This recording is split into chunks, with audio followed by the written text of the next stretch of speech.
అందరికీ నమస్కారం. ఈరోజు మనం చెప్పుకోబోయే కథ నా భార్య నా హక్కు. కథలోకి వెళ్ళబోయే ముందు మీరు కనుక మన ఛానల్ని ఫస్ట్ టైం చూస్తున్నట్లయితే తప్పకుండా మన ఛానల్ని లైక్ చేయండి, షేర్ చేయండి, సబ్స్క్రైబ్ చేయండి, బెల్ ఐకాన్ క్లిక్ చేసి ఆల్ అనే బటన్ని ప్రెస్ చేయడం మర్చిపోకండి. ఇది కథలోని మొదటి భాగం. చాలా బాగుంటుంది. ఈ రోజునే నేను ముగింపు భాగాన్ని కూడా అప్లోడ్ చేస్తాను. అది ఇంకా చాలా బాగుంటుంది. మిస్ చేయకుండా వినండి. చాలామంది మొదటి భాగం విని రెండో భాగం వినట్లేదు. ఎక్కడ పెట్టారు, దాని కంక్లూషన్ ఏమైంది అని మళ్ళీ తిప్పి నాకే కమెంట్స్ పెడుతున్నారు. అందుకే చెప్తాను, కథను చూసిన ప్రతి ఒక్కళ్ళు కూడా తప్పకుండా కథని సబ్స్క్రైబ్ చేసుకోండి. ఛానల్ని నేను పెట్టే నోటిఫికేషన్ మీ వరకు వస్తుంది. ఆల్ అనే బటన్ని ప్రెస్ చేసుకోవడం మర్చిపోకండి అని. అలాగే కథని చూసి ఛానల్ని బూస్ట్ చేస్తూ ఒక మంచి కమెంట్ పెట్టండి. అలాగే ఒక మంచి లైక్ కూడా ఇవ్వండి. మంచి కంటెంట్ ఉన్న కథల్ని మీ ఫ్రెండ్స్, ఫ్యామిలీ మెంబర్స్తో షేర్ చేసుకోండి. నిన్న ఆల్రెడీ అప్లోడ్ చేసిన పాత కథల్నే నాకు బాగా తలనొప్పిగా ఉండటం వల్ల శాయశక్తులా ప్రయత్నించాను మీకు కొత్త కథలు చెప్పి మీ వరకు పంపించాలని. కానీ ఎండలు మరీ ఎక్కువగా ఉండటం ఒకటి, రెండోది బాగా నీరసంగా ఉండటంతో నిన్న కథలు చెప్పలేకపోయాను. అందుకే పాత కథలు, అందులోనూ చాలామంది మొత్తం భాగంగా వినలేదు, మిస్ అయ్యాము అని అంటున్నారని అందుకే పూర్తి భాగంగా కొన్ని కథల్ని మీకు అప్లోడ్ చేసి వినిపించడం జరిగింది. పాత కథల్లో చాలా మంచి కంటెంట్తో ఉన్న కథలు, మనసుకు హత్తుకునే కథలు, హాయిని కలిగించే కథలు ఉన్నాయి. వాటన్నిటిని ఒక్కసారి మీరు ఇప్పటి వరకు వినకపోతే విని ఆనందించండి. మనసుకి ఆహ్లాదంగా అనిపిస్తుంది. మీ వరకు ఒక కథని తీసుకురావడానికి నేను అందులో ప్రోజు, కాన్స్ అన్నిటినీ అంచనా వేసి ఆ కథని 1-4 సార్లు నేను చూసుకునే ఆ కథలో నేను ప్రతి ఒక్కటి పర్టికులర్గా లైన్ బై లైన్ చూసుకునే మీ వరకు తీసుకొస్తాను. మరి ఇంత కష్టపడుతున్న నా కష్టానికి మీరు ప్రతిఫలంగా చేయాల్సిందే లైక్ చేయటం, ఛానల్ సబ్స్క్రైబ్ చేసుకోవటమే కదా. అంతకన్నా నేను మిమ్మల్ని అడిగేది కూడా ఏమీ లేదుగా. కొన్ని కథల్లో భావాలు మనసుని తాకుతాయి. అందులో ఉన్న ప్రతి ఒక్క అణువు మీకు చదివి వినిపించాల్సిన బాధ్యత నా మీద ఉంటుంది. ఆ కథలు పెద్దగానే ఉంటాయి. అందుకే వాటిని 2 భాగాలుగా పెట్టాల్సి వస్తుంది. అది మీరు గమనించగలరు. అలాగే పెట్టే ప్రతి కథ గురించి నేను మీకు చాలా మంచి కథలు పెడుతున్నానని ప్రతిసారి చెప్తూనే ఉంటాను. మీరు వినకపోతే మళ్ళీ చెప్తున్నాను. ఒకసారి విని చూడండి, మీకు చాలా నచ్చేస్తాయి. కథని ఎక్కడ స్కిప్ చేయకుండా వినండి. మరి కథలోకి వెళ్ళిపోదామా? ఆనందరావు తల్లిదండ్రులు పోతూ యావదాస్తి మొత్తం ఆనందరావుకి అప్పచెప్పిపోయారు. ఆనందరావు కన్నా ఆనందరావు తమ్ముళ్ళు ఒక్కొక్కళ్ళు 3 సంవత్సరాల చొప్పున చిన్నవాళ్ళు. ఆనందరావుకి 3 తమ్ముళ్ళు. ఆనందరావుకి పెళ్లి వయసు వచ్చినా తల్లిదండ్రులు అప్పచెప్పిన బాధ్యతని విస్మరించకూడదు అనే దాంతో ఆయన ఆస్తిని జాగ్రత్తగా కాపుకాచుకుంటూ ఒకవైపున తన చదువుల్ని పూర్తి చేసుకున్నాడు. చాలా బాగా పీజీ వరకు చదువుకున్నాడు ఆనందరావు. ఆ తర్వాత ఆయన వాసవిని వివాహం చేసుకున్నాడు. వాసవి ఎంత మంచిదంటే ఆనందరావు అడుగుజాడల్లో నడిచే భార్య, ఉత్తమురాళ్ళలోకెల్లా ఉత్తమురాలు. ఎవడైనా మరుదులు మొగుడు కన్నా చిన్నవాళ్ళంటే ఆస్తి మొత్తం భర్త పేరు మీదే భర్త హయాంలో ఉంది అంటే మొత్తం ఆస్తి మనమే దక్కించుకోవాలి, మనమే కాజేయాలి, మనమే ఆస్తికి వారసులం అవ్వాలి అనుకుంటూ ఉంటారు. కానీ అలా కాకుండా తమ్ముళ్ళని సొంత కొడుకుల్లాగా చూసి పెళ్ళైన వెంటనే పిల్లల్ని కూడా కనలేదు ఆ దంపతులు. ఈలోపు ఆనందరావు ఉన్న ఆస్తిని ఇంకా పెంచాలి, తమ్ముళ్ళ చదువులైపోయి బాధ్యతలు తెలిసేలా చెయ్యాలని ఒకవైపున 3 తమ్ముళ్ళని చదివించుకొచ్చుకుంటూ ఆయన పిల్లల్ని సైతం ఆపుకునే ముందు ఆయన వ్యాపారం పెట్టాడు. ఆయన హస్తవాసో, ఆయన మంచితనమో, ఆయన దైవం లాంటి గుణమో లేదా భార్యకు ఉన్నటువంటి మంచి వ్యక్తిత్వమో తెలియదు. కానీ పట్టిందల్లా బంగారమై వ్యాపారం లాభాలు కుప్పలు తెప్పలుగా తెచ్చిపెట్టడం మొదలుపెట్టింది. పగలనక రాత్రనక రక్తాన్ని చెమటగా మార్చి భర్త కష్టపడుతుంటే నువ్వు నన్ను సుఖపెట్టలేదు, ఇంట్లో ఉండలేదు, నాకు పిల్లల్ని కనలేదు అనాల్సింది పోయి ఏదున్నా రామలక్ష్మణ భరత శత్రుఘ్నులాగా మీ నలుగురు కోసమనే కష్టపడండి, ఏదున్నా నలుగురికి సమానంగా వచ్చేలా చూడండి అని చెప్పేది వాసవి. ఆ తరువాత వరుసగా ఆనందరావు తమ్ముళ్ళు ముగ్గురికి ఒకళ్ళ తర్వాత ఒకళ్ళకి పెళ్ళిళ్ళు అయిపోయినాయి. ఆ తర్వాత తోటి కోడళ్ళు వచ్చిన వాసవి సొంత చెల్లెళ్ళను చూసుకున్నట్టే చూసుకుందే. కాలు కింద పెట్టనిచ్చేది కాదు. ఇంటి బాధ్యత మొత్తం తన మీదే వేసుకునేదే. వాళ్ళకి టైం టు టైం టిఫిన్లని, కాఫీలని, జ్యూసులని, ఏ చీరలు తీసుకున్నా రంగులు మార్చే ఒకేలాంటి చీరలు తీసుకునే, వాళ్ళకి నగలు ఒక అత్తగారు ఉంటే ఎలాగైతే చూసి కోడళ్ళకు పెట్టుద్దో అలా నగలని ఏవి ఎక్కడా తక్కువ కానివ్వకుండా వ్రతాలు, నోములు, అసలు ఏ విషయంలో లోటు రానిచ్చేది కాదు. అసలు పుట్టింటి వాళ్ళు వచ్చినా ఎందుకు ఉంటారులే ఇక్కడే పండక్కి, రావాలని ఉంటే మీరే వచ్చి ఉండొచ్చుగా ఇక్కడ అనేసేది తోడుకోడళ్ళ అమ్మా నాన్నల్ని కూడా. ఆవిడ ఆయన అంటే ఎంతో అభిమానం చూపిస్తారు ఊళ్ళో వాళ్ళు కూడా. ఇక చాలా సంవత్సరాలు అయిపోయింది పెళ్ళైపోయి అనే దాంతో వాసవి అప్పుడు గర్భవతి అయింది. గర్భవతి అయిన వాసవికి ఒక్క పాప పుట్టింది. ఆ అమ్మవారి శక్తి వల్ల పుట్టింది కాబట్టి శక్తి అని పేరు పెట్టుకున్నారు పాపకి. చూడటానికి అమ్మా నాన్నల ఇద్దరు పోలికలు పుణికి పుచ్చుకొని పాప చాలా అందంగా ఉండేదే. ఇక చాలే మనకి ఈ పాపనే మనం ఎంతో ప్రయోజకురాలని చేసి పెంచుకుంటే ఇంతకన్నా ఏం కావాలి అని ఆపరేషన్ చేయించుకొని ఇక వాళ్ళు పిల్లల్ని కనలా. కానీ ఆనందరావు తమ్ముడు భార్యలు మాత్రం ఒక్కొక్కళ్ళు ముగ్గురేసి పిల్లల్ని కన్నారు. వాళ్ళు కడుపుతో ఉన్నప్పుడు సేవలైతేనేమి, సీమంతాలైతేనేమి, వాళ్ళని పుట్టింటికి కూడా పుట్టింటి వాళ్ళు తీసుకెళ్తాం అన్న మాట కూడా అన్న పాపాన పోలేదు. వాసవే వాళ్ళకి పురుళ్ళు పోయించడం దగ్గర నుంచి అన్ని బాధ్యతల్ని తనే చూసుకుందే. పుట్టిన పిల్లలకి ఉయ్యాల్లో వేయటం దగ్గర నుంచి అన్నప్రాసనల వరకు, పుట్టినరోజుల దగ్గర నుంచి అక్షరాభ్యాసాల వరకు, స్కూల్లో వేయటం వరకు పెద్దమ్మగా కాదు ఆ ఇంటి పెద్దావిడగా అన్ని పనులు తన మీద వేసుకుని జరిపించేదే.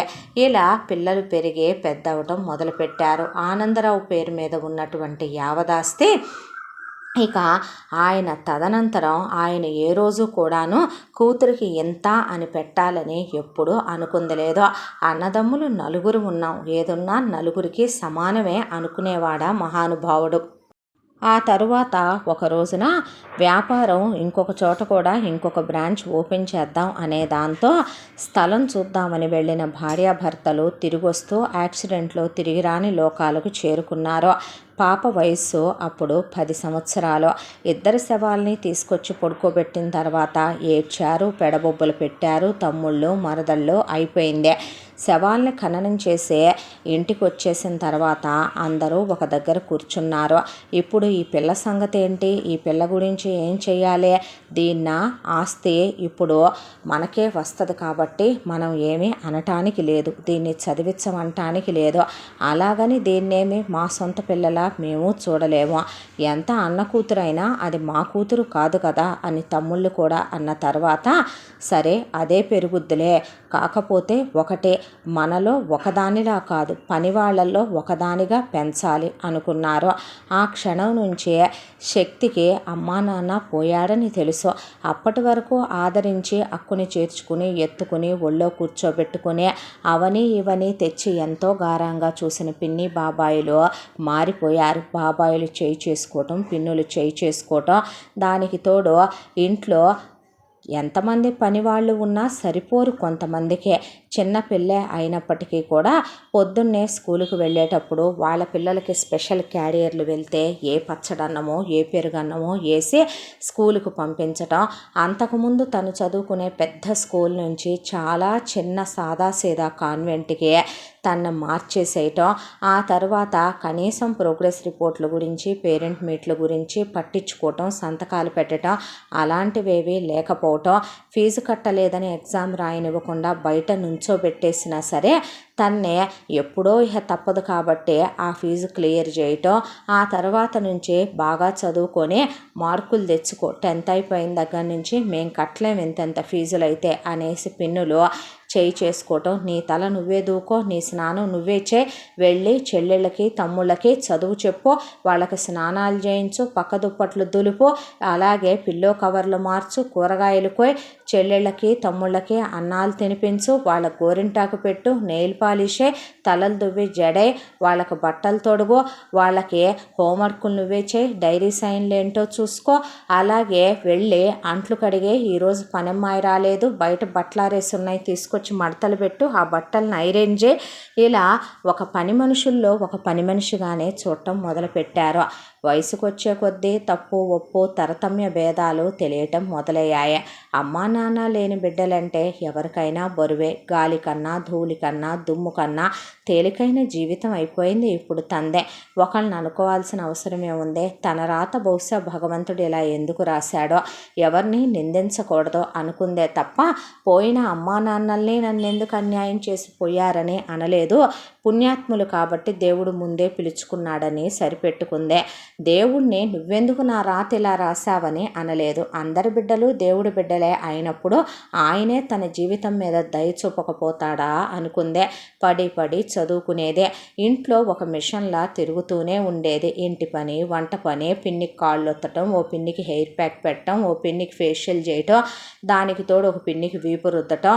ఇక చెల్లెళ్ళు తమ్ముళ్ళు ఇదివరకు ఆడుకున్నట్టు ఆడుకోకపోయినా వస్తే ఏవే అన్నా కొట్టినా తిట్టినా నవ్వుకొని ఊరుకునే తప్ప ఏమీ అనేది కాదు.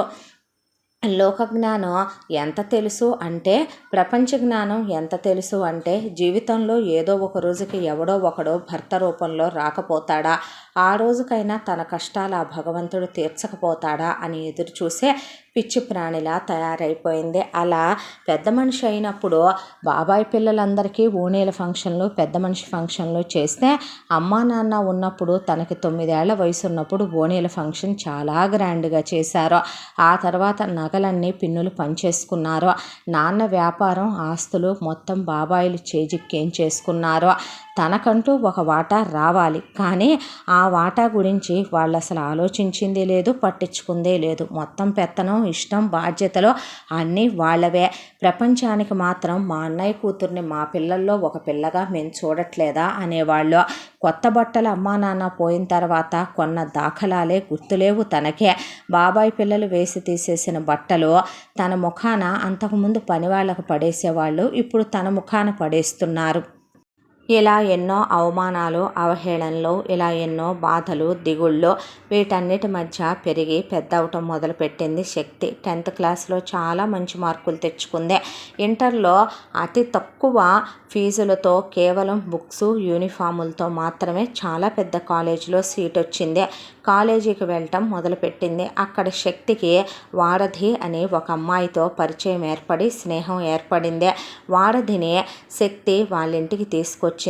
వారధి శక్తి చేసే పనులు చూసి, ఇంత చాకిరీ నువ్వు చేస్తావా, వీళ్ళు ఇలా కొడుతుంటే తిడుతుంటే మాటలు పడతావా, ఎవరు వాళ్ళు, పరాయి వాళ్ళ, పోనివ్వో, నా పిన్నులు నా బాబాయిలేగా, అమ్మా నాన్నలు లేరు, ఇంట్లో నుంచి బయటకు గెంటేయలేదుగా, ఓ ముద్ద పెడుతున్నారుగా, నన్నేమే ఎవరి దగ్గరకో తీసుకెళ్ళి అమ్మేసో తార్చలేదుగా, ఫీజులు కట్టి చదివిస్తున్నారుగా, చాకిరీ చేయటం అంటావా, ఆడపిల్లలకు అన్ని పనులు రావాలని ఒకప్పుడు నేర్పించేవాళ్ళు కాదా, అది కాదు శక్తి, మన అమ్మలు చెప్తేనే మనం ఒక మాట తప్పుగా అనుకుంటాం కదా, ఇలా మాటలు మాట్లాడుతూ కొడుతూ తిడుతూ ఇలా పనులు చేయించుతుంటే ఎలా చేస్తున్నావే ఇంత పని, అంత పని చేస్తూ కూడా మళ్ళీ కాలేజీలోకి వచ్చి అంత టాపర్లా ఎలా చదవగలుగుతున్నావు నువ్వు, అదా 10 గంటలకల్లా ఇంట్లో పనులన్నీ అయిపోయి అందరు పడుకుంటారు, అక్కడి నుంచి 1 గంట వరకు చదువుకుంటాను, తెల్లవారుజామున మళ్ళీ 5 గంటలకి పనులు మొదలైపోతాయి, నేను 4 గంటలకే లేచి 1 గంట చదువుకుంటాను, ఆ తర్వాత ఇంట్లో పనులు 7 గంటల వరకు చేసి ఆ తర్వాత నేను 8 గంటలకల్లా కాలేజ్కి వచ్చేస్తాను, మధ్యాహ్నం కాలేజీలో లీజర్ పీరియడ్స్లో అందుకే ఎవరితో మాట్లాడకుండా న్యాప్ తీసుకుంటా, నేను నిద్ర సరిపోదే లేకపోతే అని చెప్పేసరికి వారధికి కూడా అమ్మ బాబోయ్ ఇలా కూడా ఉంటారా కొంపల్లో మనుషులు అనిపించేసింది. ఆ తర్వాత ఇంటర్ కంప్లీట్ అయిపోయింది. చాలా మంచి మార్కులు వచ్చినాయి. ఎంసెట్లో ది బెస్ట్ ర్యాంక్ వచ్చింది. ఆ తర్వాత శక్తి ఇంజనీరింగ్ చదువుకుంటాను అని అడిగింది. ఎటు వచ్చింది ఫ్రీ సీటేగా, జాయిన్ చేయడానికి ఏం నొప్పి, ప్రపంచం దృష్టిలో మాత్రం 40 లక్షలు కట్టి ఇంజనీరింగ్ చదివిస్తున్నామని చెప్పారు. ఇక శక్తికి ర్యాంక్ వచ్చింది కానీ వారధికి రాలేదు. వాళ్ళు ఫీజులు కట్టుకోగలిగే అమ్మా నాన్నలు ఉన్న పిల్లలే కదా, కాబట్టి వారధిని వాళ్ళు శక్తి జాయిన్ అయిన కాలేజ్లో నేను చేరతానందని మంచి కాలేజ్ అని జాయిన్ చేశారు. మళ్ళీ అక్కడ 4 సంవత్సరాల స్నేహం. శక్తి అంటే లెక్చరర్లందరికీ చాలా ఇష్టం, అభిమానం. చాలామంది అబ్బాయిలు ప్రపోజ్ చేశారు శక్తి అందచందాలు చూసే, ఆమె వినయం, విధేయత, మంచితనం చూసి. చూడండి, మీ అందరి లైఫ్లాగా నా లైఫ్ ఎప్పుడూ లేదు. 10 సంవత్సరాల వయసు వరకు ప్రపంచం అంటే ఏంటి అనేది తెలియదు నాకు. ఆ తర్వాత మా అమ్మ నాన్న పోయాక మా బాబాయ్ పిన్నులే నన్ను అన్నీ అయి పెంచారు. ఇప్పుడు అనవసరంగా లేనిపోయిన కళంకాలన్నీ తల మీదకు తెచ్చుకొని, ఇప్పుడు అనవసరంగా మీ అమ్మలకు నచ్చకో, మీ అక్కలకు నచ్చకో, మీ నాన్నలకు నచ్చకో, మీ ఫ్యామిలీలో నేను ఇవ్వలేకో, కులాలు పడలేదనో, మతాలు పడలేదనో, ఈ ప్రేమలను కొన్నాళ్ళు బయట తిరగటాలనో, మెసేజ్లను, ఫోన్లను, తర్వాత టైంపాస్ అయిపోవటమనో, కొన్నాళ్ళ తర్వాత ఎవరి దారి వాళ్ళు చూసుకోవటమనో, ఇవన్నీ నాకు కుదరని వ్యవహారాలు. నా వరకు నాకు ఎవరో ఒకడు నా కోసం పుట్టే ఉంటాడుగా, వాడిని నేను పెళ్లి చేసుకోవటం తప్ప ఈ ప్రేమలు గేమలు వీటి గురించి, నేను చదువు గురించి తప్ప దేని గురించి ఆలోచించదలుచుకోలేదు. ప్లీజ్, మా అమ్మ నాన్నలు నాకు విలువలు నేర్పారు, సంస్కారం నేర్పారు, పద్ధతులు నేర్పారు. ప్రేమించడం తప్పని నేనన్నా, అది నాలాంటి వాళ్ళకి రాసుండదని నేనంటాను. ప్రేమించటం ఒక యోగం, ప్రేమించబడటం అంతకు మించిన వరం. ఆ 2 అదృష్టాలు నాకు లేవు. మీకు తగిన మంచి అమ్మాయిలు మీ లైఫ్లోకి వస్తారని స్నేహితులుగా ఉండిపోదాంగా అనేసేదే తప్ప వాళ్ళని హర్ట్ చేసి కూడా మాట్లాడేది కాదు శక్తి. అంత దాంట్లో వారధికి మాత్రం లవ్ అఫైర్లు, బ్రేకప్లు, వాళ్ళతో కలిసి ఇంటిమేషన్లు అవటాలు, క్లోజ్ అవటాలు, ఇంకా చాలా చాలా దూరాలు వెళ్ళటాలు కూడా అయిపోయినా శక్తి మీద అబ్బాయిలందరికీ కూడా ఒక రెస్పెక్ట్ ఉండేదే, ఒక వాల్యూ ఉండేదే. యాటిట్యూడు, పొగరు, గర్వం, బలుపు అని కొందరు అనుకుంటే, క్యాస్ట్ ఫీలింగ్ అని మరికొందరు ముద్రేసేసుకుంటే, బాగా చదువుద్దే తను టాపర్ననే బలుపు దీనికని ఇంకొంతమంది అనుకుంటే, నిజంగానే ఇలాంటి అమ్మాయిలు చాలా రేరు ఉండటం అని ఇంకొంతమంది అబ్బాయిలు అనుకునేవాళ్ళు. లెక్చరర్లు కూడా కష్టపడి చదివే పిల్లలంటే ఒకప్పటి రోజుల్లో వివక్ష ఉండేదే, ఒకళ్ళు ఎక్కువ ఒకళ్ళు తక్కువ అని. కానీ ఈ రోజుల్లో మాత్రం కాస్త లెక్చరర్లు ఆలోచించే వాళ్ళ ఆలోచన విధానం కూడా మారింది కాబట్టి పిల్లని కాస్త వాళ్ళే పట్టించుకునే, ఇందులో ఇది ఉంటుందమ్మా, ఇది చదువుకో, ఇది ఉంటుంది చదువుకో అని చెప్పేవాళ్ళు. శక్తికే ఇంజనీరింగ్ 4 సంవత్సరాలు కంప్లీట్ అయిపోయి 4 ఏళ్ళు టాపర్గానే నిలబడిందే. అయిపోగానే శక్తికి క్యాంపస్ ప్లేస్మెంట్లో జాబ్ కూడా వచ్చింది. అయితే శక్తితో పాటు వారధికి జాబ్ వచ్చింది. శక్తి జాబుకు వెళ్ళిరానా అని చెప్పి అడిగితే వెళ్ళు అన్నారు పిన్నులు, బాబాయిలు. అలా శక్తి ఉద్యోగానికి వెళ్ళటం మొదలుపెట్టింది. అయితే ఉద్యోగానికి వెళ్ళటం మొదలుపెట్టిన శక్తిదే జీతం ఇమ్మనమని పిన్నులు ప్రతి నెల తీసేసుకునేవాళ్ళు. తన ఖర్చులకు ఒక 10,000 ఉంచుకొని 40,000 తీసుకొచ్చి ఇచ్చేసేది. 3 పిన్నులు షేర్ చేసుకునేవాళ్ళు. ఎందుకు ఏంటని వాళ్ళని అడిగేది కాదు. ఇన్నాళ్ళు నిన్ను పోషించలా, నీకు బట్టలు ఇవ్వలా, నీకు ఫీజులు కట్టలా, నేను చదివించలా అని వాళ్లే ప్రతి నెల అంటే నేనేం అనలేదుగా పిన్ని అనేది. అంతా దాంట్లో ఒకవైపున బాబాయ్ పిల్లలందరికీ వరుసగా ఫారెన్ సంబంధాలు చూసి కూతుళ్ళకి పెళ్ళిళ్ళు చేసి ధూమ్ధామ్గా అత్తారెళ్ళకి పంపించేసుకున్నారు. కొడుకుల్ని ఫారెన్లు చదువులకు పంపించి అక్కడే సెటిల్ అయిపోమ్మనమని కొడుకులకి కూడా అమ్మాయిలను చూసి పెళ్ళిళ్ళు చేసి పంపించేసుకున్నారు. ఇక ఎటొచ్చి మిగిలిపోయింది శక్తి. ఊళ్ళో వాళ్ళందరూ కాండ్రించి ఉమ్మూసి, మీ అన్నయ్య మిమ్మల్ని ఎలా చూశాడ్రా, వాడు పోయిన తర్వాత ఆ పిల్లని మీరు ఎలా చూస్తున్నారో మీరు చెప్పకపోయినా ఊరంతా తెలిసిన విషయమే. ఎవరికన్నా చెప్తే తుప్పుకుమని వస్తారు మీ మొహం మీద. మీ పిల్లలు వయసుకు వచ్చినప్పుడు వేడుకలు చేసుకోవాలని తెలిసినప్పుడు మీ అన్న కూతురికి చెయ్యాలని మీకు తెలీదు. మీ పిల్లలకి పెళ్ళిళ్ళు చేసుకోవాలని తెలిసినప్పుడు, మీ పిల్లల్ని పెద్ద పెద్ద కాలేజీల్లో చదివించుకోవాలని తెలిసినప్పుడు, ఆ పిల్లకి ఓ పెళ్లి సంబంధం చూసి ఇంటికి పెద్ద పిల్ల అయితే ముందు దాని పెళ్లి కాకుండా మీ పిల్లలకి చేస్తే కలుసుబాటనే చేశారా అసలు మీరు? దాని వాటా ఆస్తి ఏమైందో లెక్కలు చెప్పరో, చదివిస్తున్నామంటారో. అంత బాగా చదివే పిల్ల మా మనవరాలు కూడా దాంతోపాటే చదువుద్ది. చిన్నప్పటి నుంచే ర్యాంకుల మీదే చదువుతుందన్నప్పుడు మీరేం ఫీజులు కట్టారో మాకు అర్థం కాదు. ఎవడు అడిగేవాళ్ళు లేడని మీ ఇష్టం వచ్చినట్టు ఆడింది ఆట, పాడింది పాట అయిపోయింది అనేసరికి ఊళ్ళో జనాలకి మన మీద అనుమానం వస్తుంది. రేపొద్దున ఆస్తుల్లో వాటాలు వేస్తే దీని వాటా కూడా మనమే నొక్కుదామనుకుంటే ఇప్పుడు దీనికి ఆ వాటా పెట్టాలి. రేపొద్దున 10 మంది 10 మాటలు అంటారు. అలా కాకుండా కట్నాలు కానుకలు మనం ఇవ్వలేమని చెప్పి ఏదో తూతూ మంత్రంగా ఇక పెళ్లి ఖర్చులు కూడా వాళ్లే పెట్టుకునేటట్టుంటే గనక పిల్లనిస్తే చాలు, చదువుకుందే, అందంగా ఉంది, మంచిదే, ఇదేటూ క్యారెక్టర్లు ఇస్తే తిరుగుబోద్ది కాదు. కాబట్టి ఇలాంటి ఒకదాన్ని చేసుకోవటానికి రెడీగా ఉన్న సంబంధం ఒకటి చూసి 4 రాళ్ళు సంపాదించుకునే వాడికి ఇచ్చి చెయ్యాలి. లేదంటే మళ్ళీ వచ్చి మన కొంప మీద కూర్చుంటే మనం ఎక్కడ పోషిస్తాం అని పెళ్ళిళ్ళ పేరైని పిలిచి ఒక సంబంధం చూసి తగలెట్టవయ్యా అన్నారు. అంటే మా పెళ్ళిళ్ళ పేరైకి ఆనందరావు గారు ఒకప్పుడు ఆయన కూతుళ్ళు 4 పెళ్ళిళ్ళకి కూడా చాలా డబ్బు సహాయం చేసి ఉన్నాడు. ఆయన 4 కూతుళ్ళకి 4 ఎకరాల పొలం కట్నం కింద ఆనందరావు గారు రాసిచ్చాడు. బ్రాహ్మణులకి ఇస్తే పుణ్యము అనే. దానికి తోడు ఆ రోజుల్లోనే ఆ అమ్మాయి వాళ్ళకి ఆయన తాళి గొలుసు, నల్లబూసలు, 2 గాజులు చేయించిచ్చి పెళ్ళికి, అలాగే పెళ్లి ఖర్చులకి ఒక్కొక్కళ్ళకి 5 లక్షలు ఇచ్చిన పుణ్యాత్ముడు. ఆ పుణ్యం ఈ రోజున ఆ పూజారి మనసులో వెళ్ళి విరిసి చివరికి భగవంతుడు ఏదో ఒక రూపంలో ఉంటాడని మంచి సంబంధం వెతకటానికి ఆయన అహర్నిశలు ప్రయత్నించే శక్తికి ఒక సంబంధం తీసుకొచ్చాడు. అబ్బాయి సాఫ్ట్వేర్ ఉద్యోగం చేస్తాడు. నెలకు 1,50,000 రూపాయల జీతం పైనే వస్తుంది. ఆడపడుచుల పోరు ఉండకూడదు. అత్తామామలు చాలా మంచి వాళ్ళు. వాళ్ళకి ఆస్తిపాస్తులు, స్థిరచరాస్తులు బాగా ఉన్నాయి. దానికి తోడు అబ్బాయి వాళ్ళు 2 కొడుకులే. అబ్బాయికి ఒక తమ్ముడున్నాడు, అమెరికాలో చదువుకుంటున్నాడు. ఏ ప్రాబ్లము లేదు. పిల్లాడికి ఏ చెడు అలవాట్లు లేవు. చూడటానికి చక్కగా ఉన్నాడు. పిల్లాడు చాలా మంచోడు కూడాను. ఆయన పర్సనల్ ఎంక్వైరీ చేశాడు. ఉండే దగ్గర అబ్బాయి 2 బెడ్రూమ్ ఫ్లాట్ కొనుక్కున్నాడు. కారు ఉంది.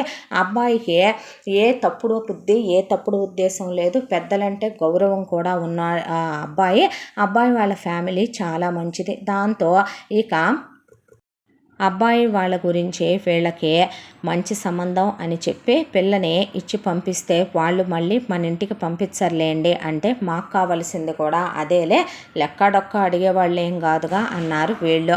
అలాంటిదేమీ లేదమ్మా అని చెప్పి సంబంధం ఓకే చేసుకోవటానికి అన్నట్టుగా పెళ్లి చూపులకి రమ్మన్నారు వాళ్ళని. పెళ్లి చూపులకు వచ్చారు పెళ్లి కొడుకు, వాళ్ళ అమ్మ నాన్న. వాళ్ళు ఎంగేజ్మెంట్ ఖర్చులు మావే, పెళ్లి ఖర్చులు మావే, మాకు కానీ కట్నం వద్దు, పిల్ల చిరివి దీపం పెట్టుకునేలాగా ఉంది, చాలా మంచిదని కూడా మాకు పూజారి గారు చెప్పాడు, ఇంకా అంతకన్నా ఏం కావాలి, మా ఇంట్లో అలా పిల్ల 4 ఒకటిగా కలిసిపోతే చాలు, మాకు ఆడపిల్లలు లేరు, పెద్ద కోడలే మాకు అన్నీ, ఎటు మా చిన్నబ్బాయి ఫారెన్లో సెటిల్ అయ్యేదే, మీలాంటి పెద్ద కులస్తులతో సంబంధాలు అందుకోవటం మాకే గర్వకారణంగా ఉంది, కులాలు కూడా కలిసినయ్యే, అలాంటిది మంచి గోత్రం ఉన్న పిల్ల, వాసిగల్ల పిల్ల, వంశం క్షేత్రం బీజం అన్నీ గొప్పగా ఉన్న పిల్ల మా ఇంటి కోడలుగా వస్తే మాకు విలువ కాదా అన్నారు వచ్చిన పెళ్లి కొడుకు వాళ్ళ అమ్మా నాన్న.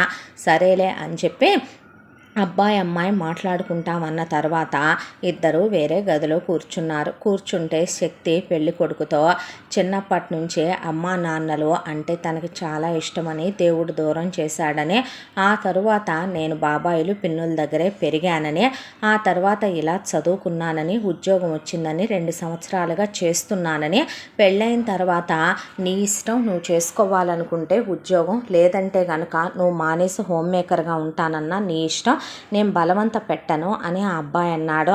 అంటే అలాగే లేండి అప్పుడు మాట్లాడుకుందాంలే అంటే, నిజానికి మీ బాబాయిలు పిన్నుల గురించి నాకు తెలుసు, పూజారి గారు చెప్పారు నిన్ను ఎలా చూశారనేదే, ఇప్పుడు నీతో మాట్లాడాక నీ వ్యక్తిత్వం నీకన్నా అందంగా ఉంది, చెప్పాలంటే నీలాంటి అమ్మాయిని భార్యగా పొందాలంటే ఎవడైనా సరే మచ్చేసుకొని పుట్టాలేమో, బహుశా అంత గొప్ప వరం అదృష్టం అందే, అంత అదృష్టం నేను చేసుకున్నానా అనిపిస్తోంది అనేసరికి ఒకళ్ళకొకళ్ళు నచ్చారు.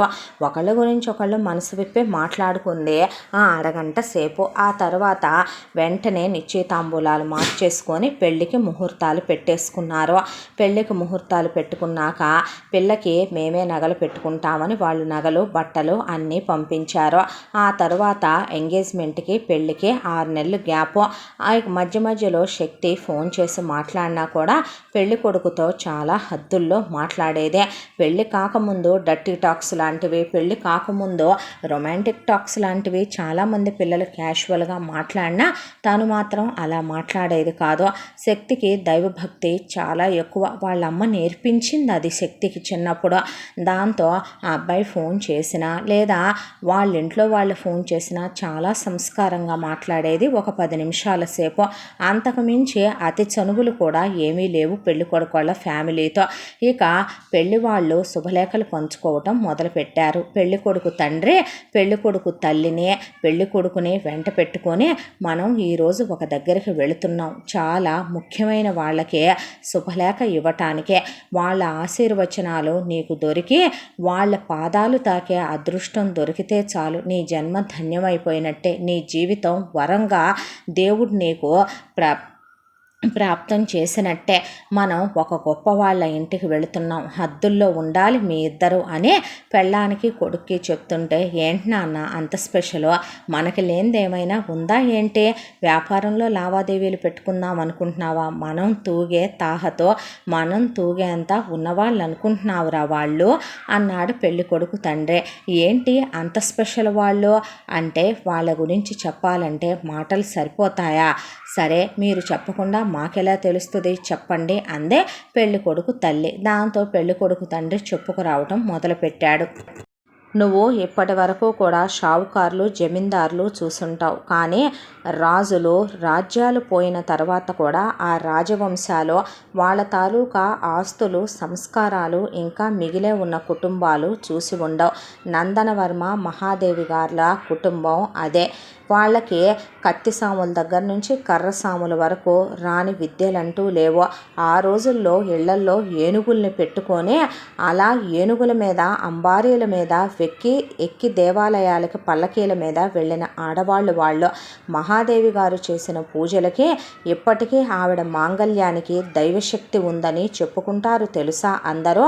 నందనవర్మ గారు మహాదేవి గారికి ఒక కొడుకు పుట్టగానే ఆయన కాలం చేసేశాడు. అయినప్పటికీ ఆడదే అయిన రాణి రుద్రమదేవిలాగా నిలబడి ఆ రాజవంశాల్లో పుట్టిన రక్తాలో ఏమో కానీ ఆవిడ దైవ సాన్నిధ్యంలో ఒకవైపున దైవాన్ని తలుచుకుంటూనే కొడుకుని వీరుణ్ణి పెంచినట్టు పెంచుకొచ్చింది మహాదేవి గారు. ఆ తర్వాత ఇక మహాదేవి గారి కొడుకు రాజశేఖర వర్మ. ఆ రాజశేఖర వర్మనే ఎంత ఉత్తముడుగా పెంచి పెద్ద చేసింది అంటే, కొడుక్కి రాని విద్యలంటూ లేవు, అన్నీ నేర్పించి బాధ్యతలన్నీ ఆవిడ నెరవేర్చుకుని జగదాంబాదేవినిచ్చి రాజశేఖర వర్మకి వివాహం జరిపించి మహాదేవి హిమాలయాలకు వెళ్ళిపోయింది. ఆ తర్వాత రాజశేఖర వర్మ జగదాంబాదేవి కలిసి వాళ్ళ ఆస్తుల్ని ఇంకా పెంచటమే తప్ప తగ్గించటం అంటూ ఎరుగని మనుషులు. దానం ధర్మం దయాగుణం కలిగిన గొప్ప వంశాలు వాళ్ళవే. చేతికి ఎముకలేని ఫ్యామిలీలు వాళ్ళవే. వాళ్ళకి ఎక్కడెక్కడ ఎంతెంత ఆస్తులున్నాయో వాళ్ళకే తెలియదు. ఇప్పుడు నువ్వు ఇల్లు చూస్తావుగా, ఎంత పెద్ద ప్యాలెస్సో ఆ ఇల్లు. ఆ తరువాత జగదాంబాదేవి గారికి ఒక కొడుకు పుట్టిన తర్వాత రాజశేఖర వర్మ కాలం చేసేసాడు. ఆ తరువాత జగదాంబాదేవి ఇంటి బాధ్యతలు ఆస్తి బాధ్యతలు ఏకఛత్రాధిపత్యం మీద తీసుకొని అత్తగారు నేర్పించిన తెలివితేటలతో ఆవిడ కొడుకుని ఎకాఎకిన ఇక ఇక్కడ కాదని ఫారిన్ కంట్రీలకు పంపించింది చదివించటానికి. అక్కడ రవీంద్రవర్మ చదువులన్నీ కంప్లీట్ చేసుకున్న కుల వంశ గౌరవాలు దెబ్బతినకూడదు, ఇక్కడికి వచ్చి ఆస్తి బాధ్యతలు ఫ్యాక్టరీ బాధ్యతలు పొలాలు తోటలు మంది మార్బలం మొత్తాన్ని చూసుకోవాలి నాయన, ఇక్కడ ఉన్న మన భారత స్త్రీనే నువ్వు వివాహం చేసుకోవాలని చెప్పిందని రవీంద్రవర్మ తిరిగి తల్లి దగ్గరికి చేరుకున్నాడు. ఆ తరువాత సరదాగా ఒక రోజున రవీంద్రవర్మ సంక్రాంతి మాసం అని తెలిసి ఆయన ఆ మంచులో పొలాలు ఎంతో అందంగా ఉంటాయని ఫారెన్లో చదువుకొని వచ్చిన వాడయ్యా, అలా చూడటానికని పొలాలు వెళ్ళిన మనిషి ఊరు అవుట్కట్స్లో ఒక 10 ఎకరాల పొలం ఉన్నటువంటి ఒక కుటుంబదారుడు ఆ పొలంలోనే ఇల్లేసుకొని ఆయనకి ఒక కూతురు ఒక కొడుకు. ఆ కూతురు ఇంటి ముందు ముగ్గు వేస్తూ ముగ్గులో గొబ్బిళ్ళు పెడుతూ ఉండగా ఫారెన్లో పుట్టి పెరిగిన రవీంద్రవర్మకి ఆవిడ అందమే నచ్చిందో అమాయకత్వమే నచ్చిందో లేదంటే గనక ఆ ఆడతనం ఆ సంస్కారం లేదంటే లేదంటే మనలో ఉన్న తెలుగుతనమే నచ్చిందో కానీ ఆవిడని చూసి రవీంద్రవర్మ ఇష్టపడ్డాడు. ఆవిడ పేరే అలివేలు మంగ తాయారు గారు. ఇక ఆవిడని ఇష్టపడిన తర్వాత వచ్చి తల్లికి చెప్పాడు ఆ విషయం. తల్లికి చెప్పగానే వాళ్ళ కులం వీళ్ళ కులం కన్నా వేరైతే వెనక ముందు ఆలోచించాల్సి వచ్చేదేమో. వాళ్ళది వీళ్ళది ఒకటే కులం, కాకపోతే స్థాయిలు తారతమ్యాలు వేరు వేరు. దాంతో ఇక ఆవిడ ఏమీ మాట్లాడకుండా ఊళ్ళో ఉన్న పెద్ద మనుషుల్ని పంపించి సంబంధం అడగనంపింది. జగదాంబాదేవి గారి అబ్బాయి రవీంద్రవర్మ గారికి మా అమ్మాయిని అడిగారా? మా తాహతెక్కడా, వాళ్ళ తాహతెక్కడా, మా స్థాయి ఏంటి, వాళ్ళ స్థాయి ఏంటి అని ఆశ్చర్యపోయాడు అలివేలు మంగ తాయారు గారి తండ్రి. ఆ తర్వాత ఇక వాళ్ళు అడగటమే పెద్ద వరం అనుకొని కూతుర్నిచ్చి వివాహం జరిపించేశారు రవీంద్రవర్మకి. ఈ రోజున కూడా వాళ్ళ పెళ్ళి ఎలా జరిగింది అంటే మనం వెళ్ళబోయే ఊళ్ళో ఉన్న పెద్ద పెద్ద వాళ్ళంతా కూడా చెట్లు పుట్టలు గుట్టలను అడిగినా కూడా చెప్తే మనకే అంత గ్రాండ్గా పెళ్లి జరిపించారు వాళ్ళిద్దరికీ. ఆ తర్వాత అలివేలు ఇంటికి కోడలుగా వచ్చిన తర్వాత కోడలికి ఇంటి బాధ్యతలు, పనివాళ్ళ బాధ్యతలు, ఉన్న ఆస్తిపాస్తులు, వచ్చే కౌలు డబ్బులు, వాటన్నిటి గురించి చూసుకోవటం, అలాగే కొడుకుతో ప్రేమగా ఉండటం, కొడుకు బాధ్యతలు అన్నీ చూసుకున్న తర్వాత అత్తగారు దగ్గరే ఉండే అన్నింటినీ నేర్పించిందే. ఆ రోజుల్లో వెండి తాళాలు గుత్తులు వేసుకున్న వాళ్ళను చూసుంటావు మీ అమ్మతో సహా నువ్వు చాలామందినే. వజ్రాల తాళాల గుత్తులే ఉండేవి ఆ ఆడవాళ్ళ దగ్గర. కోడలకు అప్పచెప్పి నేను కాశీ యాటన చేయదలిచాను, తిరిగి రాను నాయన అని కొడుక్కి చెప్పి జగదాంబాదేవి వెళ్ళిపోయింది. ఆ తర్వాత అలివేలుకి అలాగే రవీంద్రవర్మకి పిల్లలు పుట్టలేదు. 5 సంవత్సరాల కాలం వరకు ఆయన పెట్టిన వ్యాపారాలు, ఆ తర్వాత ఆయన చేసిన దాన ధర్మాలు 1 కాదు 2 కాదు, ఎంతోమందికి ఉద్యోగాలు కల్పించాడు, ఎంతోమందికి సామూహిక వివాహాలు చేశాడు, ఎన్నో గుళ్ళు గోపురాలు బాగు చేయించాడు, ఎంతోమంది అంగవైకల్యంతో ఉన్న వాళ్ళకి ఆపరేషన్లు చేయించాడు, ఇల్లు లేని వాళ్ళకి ఇల్లు కట్టించాడు, రోడ్లు వేయించాడు, నీళ్ళ ట్యాంకులు పెట్టించాడు, స్కూళ్ళు బాగు చేయించాడు, పిల్లలకి విద్యలు కల్పించాడు, చదువుకున్న పిల్లలకి పెద్ద పెద్ద సెక్టారుల్లో ఉద్యోగాలు ఇప్పించాడు, పిల్లలకి సీట్లు ఇవ్వమంటే పెద్ద పెద్ద కాలేజీల్లో సీట్లు ఇప్పించాడు. ఆయన సొంత ఖర్చులతో ఆయన చాలా మంచి పనులు చేశాడు. అందులో నేను కూడా ఒకడినే. నేను చిన్నప్పటి నుంచి చదువుకోవాలని చాలా ఆశపడేవాణ్ణిరా. కానీ మా అమ్మా నాన్నలకి కూతుళ్ళంటే వాళ్ళ మాలిన ప్రేమ ఒప్పుకుంటాను, నా మీద నిజంగానే ఉండేది కాదు. 6 రెక్కల తర్వాత పుట్టినా తలకొరివి పెట్టడానికి వారసుడు పుట్టాలనే దాంతో ఉండటానికి 100 ఎకరాల పొలం ఉంది. ఆ 100 ఎకరాల పొలాన్ని కూతుళ్ళకి మా నాన్న తలా ఒక 15 ఎకరాలు ఇచ్చి పెద్ద పెద్ద గవర్నమెంట్ ఆఫీసర్లకు ఇచ్చి మా అక్కల్ని పెళ్లి జరిపించేశాడు. ఉన్న 10 ఎకరాల పొలంలో కూడా మా అమ్మ నాన్న ఇక అక్కలు 6 పురుళ్ళకి అని చెప్పి ఒక్కొక్కళ్ళకి 2-3 పురుళ్ళు పోసి సీమంతాలు చేసి అలా ఒక 8 ఎకరాలు కడిగిపోయింది. ఇక మిగిలింది 2 ఎకరాలు. ఆ 2 ఎకరాల పొలం కూడా వాళ్ళ పేరు మీద పెట్టుకొని నా 10th క్లాస్ అయిపోయే టైంకి నన్ను ఎక్కడో చోట కాఫీ కప్పులు కడుక్కోమనో లేదంటే మెకానిక్ షెడ్యూల్లో పని చేసుకోమనో వదిలేసి వాళ్ళ దారిన వాళ్ళు మా అక్కల దగ్గరికి వెళ్ళిపోయారు. ఒక రోజున రవీంద్రవర్మ గారు అనుకోకుండా ఆయన కారు ట్రబుల్ ఇచ్చి ఒక మెకానిక్ షెడ్ దగ్గరకు వచ్చాడు. వస్తే నేను కారు తుడిచి బాగు చేస్తూ ఉండగా ఆయన నన్ను దగ్గరికి పిలిచి నా మొహమంతా ఆయిల్ అంటుకుంటే దాన్ని కర్చీఫ్తో తుడిచే ఇట్రా బాబు, చదువుకోవాల్సిన వయసులో ఏం పనులు రాయివి అని అడిగితే ఆయన్ని పట్టుకుని ఆ చిన్న వయసులో తండ్రిలా అనిపించి ఏడ్చేశాను. నాకు చదువుకోవాలని ఉందండి, మా అమ్మా నాన్న ఇలా వెళ్ళిపోయారు అని చెప్తే చదువుకో, ఎవరొద్దన్నారు నిన్ను అని వెంటనే ఆయన దగ్గర ఉన్న గుమస్తా గారిని పిలిపించి బాబుని తీసుకెళ్ళి వీడు ఎంత చదువుకుంటానంటే అంతా చదివించి వీడిని ప్రయోజకుడిని చేయమనమన్నాను అని గుర్తు పెట్టుకొని ఒళ్ళు దగ్గర పెట్టుకొని వీడి బాధ్యతలన్నీ నేను తీసుకుంటున్నానని మన మేనేజర్కి చెప్పి చాలా పెద్ద కాలేజీలో నన్ను చేర్పించి చదివించమని ఆజ్ఞ హుకుంలానే జారీ చేశాడు రవీంద్రవర్మ గారు. ఆ తర్వాత అప్పటికీ నేను కూలి పని చేసుకుంటూ కూడా ఇంటర్ వరకు కంప్లీట్ చేసుకున్నాను. నా మార్కులు చూసి ఆయన ముచ్చటపడ్డారు. ఆ తర్వాత ఎకాఎకిన నేను ఇంజనీరింగ్ చదువుకునే ఆయన ధర్మమే, ఆయన పుణ్యమే. ఆ తర్వాత ఎంబీఏ చేశాను. ఎంబీఏ చేసిన తర్వాత ఆయన ఫ్యాక్టరీలోనే కావాలంటే ఉద్యోగం చేసుకోమన్నారు రవీంద్ర వర్మ గారు. కానీ కాదని చెప్పి నేను ఆ తర్వాత వ్యాపారం పెట్టుకోవాలని ఉంది అన్నాను. అయితే ఆ వ్యాపారానికి కూడా నాకు సాయం చేసేవాళ్ళు ఎవరూ లేరు నాన్న. ఆయనే నన్ను పిలిచి 25 లక్షల రూపాయలు డబ్బులు ఇచ్చి వ్యాపారం మొదలు పెట్టుకోమని చెప్పారు. అలా మొదలైన నా జీవితం మీ అమ్మతో పెళ్ళైపోయింది. ఆ తర్వాత నేను మీ అమ్మ కలిసి ఫారెన్ వెళ్ళిపోయాం. ఫారెన్ వెళ్ళిపోయిన తర్వాత ఇక అక్కడే కొంతకాలం ఉన్నాం మేము. ఆ తర్వాత మేము తిరిగి వచ్చేసరికి ఆయన దర్శనం చేసుకుందామని వెళ్ళేసరికి అప్పటికి నువ్వు పుట్టావు, చిన్న పిల్లాడివే.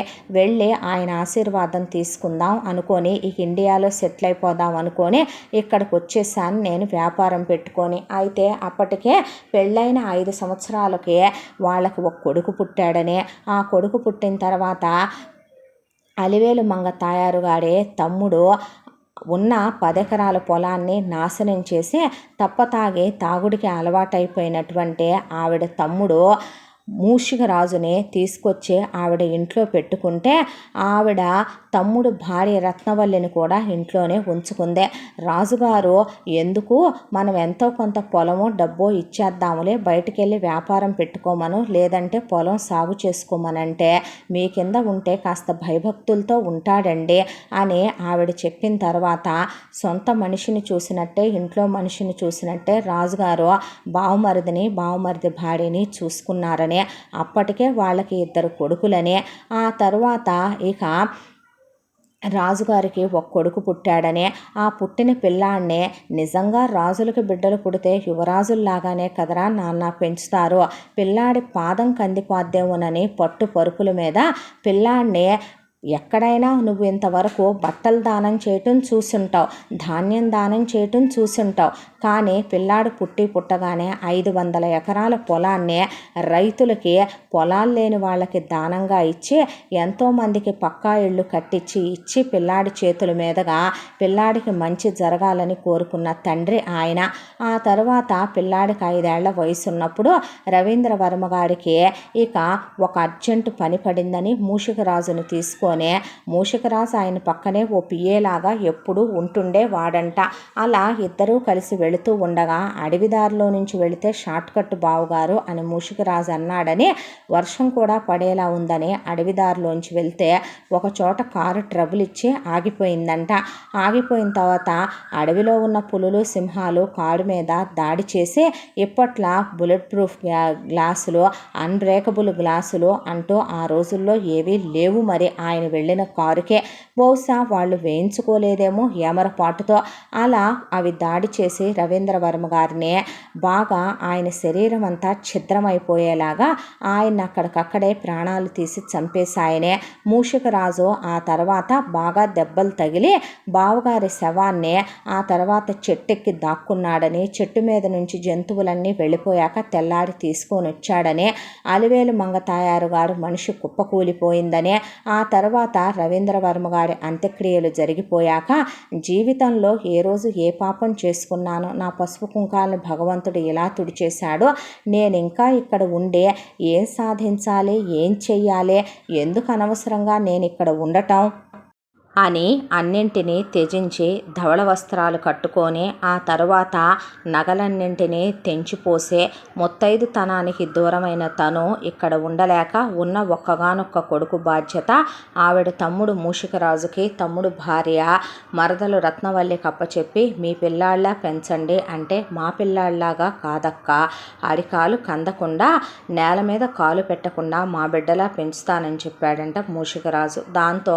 5 ఏళ్ల కొడుకును వాళ్ళకప్ప చెప్పి ఆ రోజు వెళ్ళిపోయిన అలివేలు మంగ తాయారు గారు 18 సంవత్సరాల పాటు ఇక దైవ సాన్నిధ్యంలో గడిపి అనేక పుణ్యక్షేత్రాలని తిరిగి బోలెడంత దైవ సేవని చేసుకుని ఆ తర్వాత ఆవిడ 3 నెలల క్రితమే ఊళ్ళోకి వచ్చారని, వచ్చిన అక్కని తమ్ముడు ఇక పూల బాటలో నడిపించి తీసుకొచ్చాడని పూల వర్షం కురిపిస్తూ నేను ఆ నోట ఈ నోట ఊళ్ళో మనకు తెలిసిన వాళ్ళు ఉంటే చెప్పగా విన్నాను. అలాంటి మహాతల్లి, అలాంటి గొప్ప స్త్రీమూర్తి, అలాంటి దేవతామూర్తి ఆశీర్వాదం నువ్వు తీసుకుంటే నీ పెళ్ళికే గనక ఆవిడ పాదం పెట్టి వస్తే అలాంటి తల్లి చేతుల మీదుగా కనుక నీకు ఆశీర్వచనాలు లభించి నువ్వు పెళ్లి చేసుకుంటే నూరేళ్ళు చల్లగా ఉంటావనేది ఒకటే. ఎటు రవీంద్రవర్మ గారు పోయారో, ఆయన పోయిన తర్వాత నేను ఆయన దర్శనమే చేసుకున్నది లేదు. ఆవిడ దర్శనం చేసుకోవాలనిపిస్తోంది మనసు. వాళ్ళ పాదాలంటే మొక్కాలి. ఈరోజు మనం తినే తిండి, బ్రతికే బ్రతుకో వాళ్ళు పెట్టిన భిక్షని మర్చిపోకూడదు నాన్న అని చెప్పి మాటల్లోనే ఇదేరా రవీంద్రవర్మ గారి ప్యాలెస్ అనేసరికి పెళ్లి కొడుకు నోరు తెరుచుకొని చూశాడు. పెద్ద ఇక ఎకరాల్లో కట్టి ఉంది ఆ ప్యాలెస్. సెక్యూరిటీ బయట ఆపేసి ఎవరు మీరు అంటే అమ్మగారి దర్శనార్థమై వచ్చాము, నేను ఫలానా అని చెప్పు, అయ్యగారు చేసిన మేలు పొందిన వాళ్ళల్లో ఒకడిని నేను అని చెప్తే సరే మీరాగండని అక్కడి నుంచి సెక్యూరిటీ గార్డు లోపలికి ఫోన్ చేస్తే నలుగురు మనుషులు వచ్చారు. నలుగురు మనుషులు వచ్చిన తర్వాత వీళ్ళ డీటెయిల్స్ అన్నీ కనుక్కుని వాళ్ళు లోపలికి వెళ్ళి మళ్ళీ బయటకు వచ్చి రమ్మంటున్నారు అమ్మగారు అని వీళ్ళని పైనుంచి కిందకి తనిఖీ చేసిన తర్వాత లోపలికి పంపించారు. పంపిస్తే పెళ్లి కొడుకు తండ్రి వెళ్ళటమే అలివేలు మంగ తయారుని చూసి ఆవిడ తెల్లటి బట్టలు కట్టుకొని అసలు ఏవీ వేసుకోకుండా చూస్తే నిజంగా ఆశ్రమవాస జీవితం గడిపే ఆడవాళ్ళు కూడా అలా ఉండరేమో. ఆవిడికి ముఖానికి కూడా చుట్టేసి ఉంది క్లాత్. కేవలం ముక్కు, మూతి, కళ్ళు తప్ప ఏమీ కనిపించలేదు వాళ్ళకే. ఆవిడ కాళ్ళ మీద పడితే దైవానుగ్రహ ప్రాప్తిరస్తు అందే. అన్న తర్వాత అమ్మ, అయ్యగారు ఇలా మేలు చేసిన వాళ్ళల్లో నేను ఒకడిని తల్లే. ఇలా ఈ రోజున నా కుటుంబం చల్లగా ఉందంటే తాము చేసిన పుణ్యమేనమ్మా. వారంతే, వారి చేతికి ఎముక ఉండదు. వారి మనసు ఆకాశమంతా విస్తారమైనదే. వారు హిమాలయాలంతా ఎదిగిపోయారు కాబట్టే ఆ భగవంతుడు వాడిని చాలా త్వరగా తన సన్నిధానానికి పిలుచుకున్నాడు.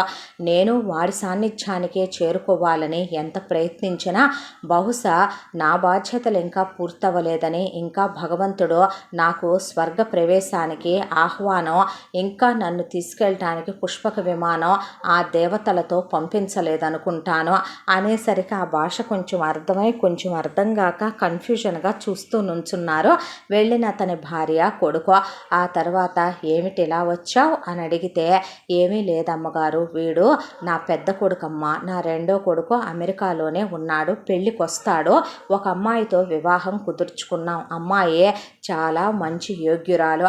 అయితే వీడి వివాహానికి తాము తప్పక దయచేసే తమ ఆశీర్వచనాలు నూతన దంపతులకే, వధూవరులకి ఇవ్వవలసిందిగా నా మనవి తల్లే. అంటే నేనా? వారు లేకుండానా? శుభకార్యాలక? కళ్ళ వల్ల జరగని పనే అందే అలివేలు. ఆ కళ్ళ భాష విని వాళ్ళేం మాట్లాడకుండా నుంచున్నారు. లేదమ్మా, మీరు రావాలే. మంగళత్వమా? మీకన్నా ఎవరు తల్లి మంగళస్వరూపులు? అన్ని దైవ దర్శనాలు చేసి, దైవ కార్యాలు చేసి, అన్ని పుణ్యకార్యాలు చేసిన సాక్షాత్తు దైవ సమానులు తమరు. తామే రానంటే ఎలా తల్లే? నా మీద ఆన, మీరు కాదంటానికి వీల్లేదు. మీరు వస్తానని నాకు మాటిస్తేనే నేను ఇక్కడి నుంచి కదులుతాను, లేదంటే నీ పాదాలు విడిచేదే లేదు అని పెళ్లి కొడుకు తండ్రి అక్కడే కూర్చున్నాడు. సరే, ఎంతగా అడుగుతున్నావు కాబట్టి నీ మాట కాదనలేక వస్తాను అందావిడ. అయితే పెళ్లి కొడుకుని పిలిచి ఆవిడ కాళ్ళ మీద పడేసి, వీడేనమ్మా నా కొడుకు, ఆశీర్వదించండి అంటే, నువ్వు కోరుకున్న అమ్మాయి నీ జీవితంలో నీ భార్యగా రావాలని మనస్ఫూర్తిగా కోరుకుంటున్నాను, దీర్ఘాయుష్మాన్ భవ అని దీవించిందే.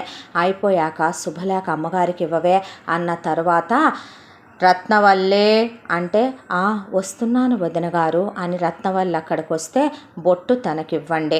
మూషికం అనగానే మూషికరాజు వచ్చాడు లోపల నుంచి. శుభలేఖ వాడి చేతికి ఇవ్వండి. అదేమిటి తల్లి, మంగళత్వం నాలో ఉందని మీరన్నారు. కానీ ఆ మంగళత్వాన్ని ప్రసాదించిన మంగళస్వరూపుడైన ఆయన నా మాంగళ్యాన్ని తనతో తీసుకుని దోచుకుని వెళ్ళిపోయి నన్ను ఒంటరిని చేసేశారు.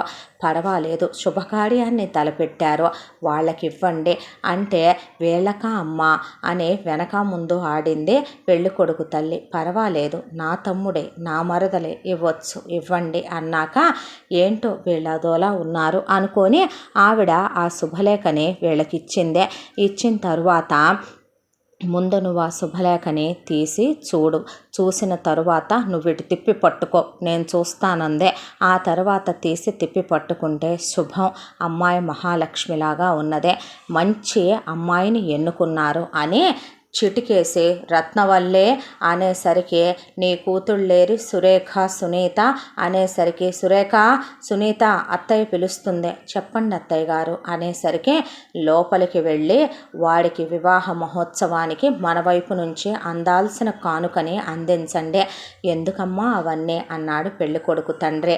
ఆ మాటకి నా భర్తే ఉంటే ఎలా జరుగుతాయో అలాగే జరగాలి ఇంట్లో తంతులు అన్నాక పెళ్ళికి పట్టుబట్టలు ఒక వెండి పళ్ళెంలో పెట్టి దాంట్లో ఇక ఒక బంగారపు వస్తువు, దానికి తోడు వెండి కుంకుమ భరిన గంధం గిన్నెల్లో పసుపు కుంకాలు గంధము పోసి దానితో పాటు ఇక అక్కడ పళ్ళు పూలు మట్టి గాజులు అవన్నీ పెట్టి తీసుకొచ్చి పెళ్ళి కొడుకు తల్లి చేతిలో పెట్టారు. అవి తీసుకొని వాళ్ళు ఇంకా అక్కడి నుంచి సెలవు తీసుకుని వెళ్ళిపోయారు.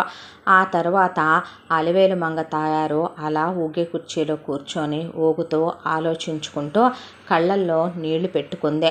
ఎదురుగా రవీంద్రవర్మ ఫోటో వైపు చూస్తూ ఏమిటక్క ఏడుస్తున్నావు అని అడిగాడు మూషికరాజు.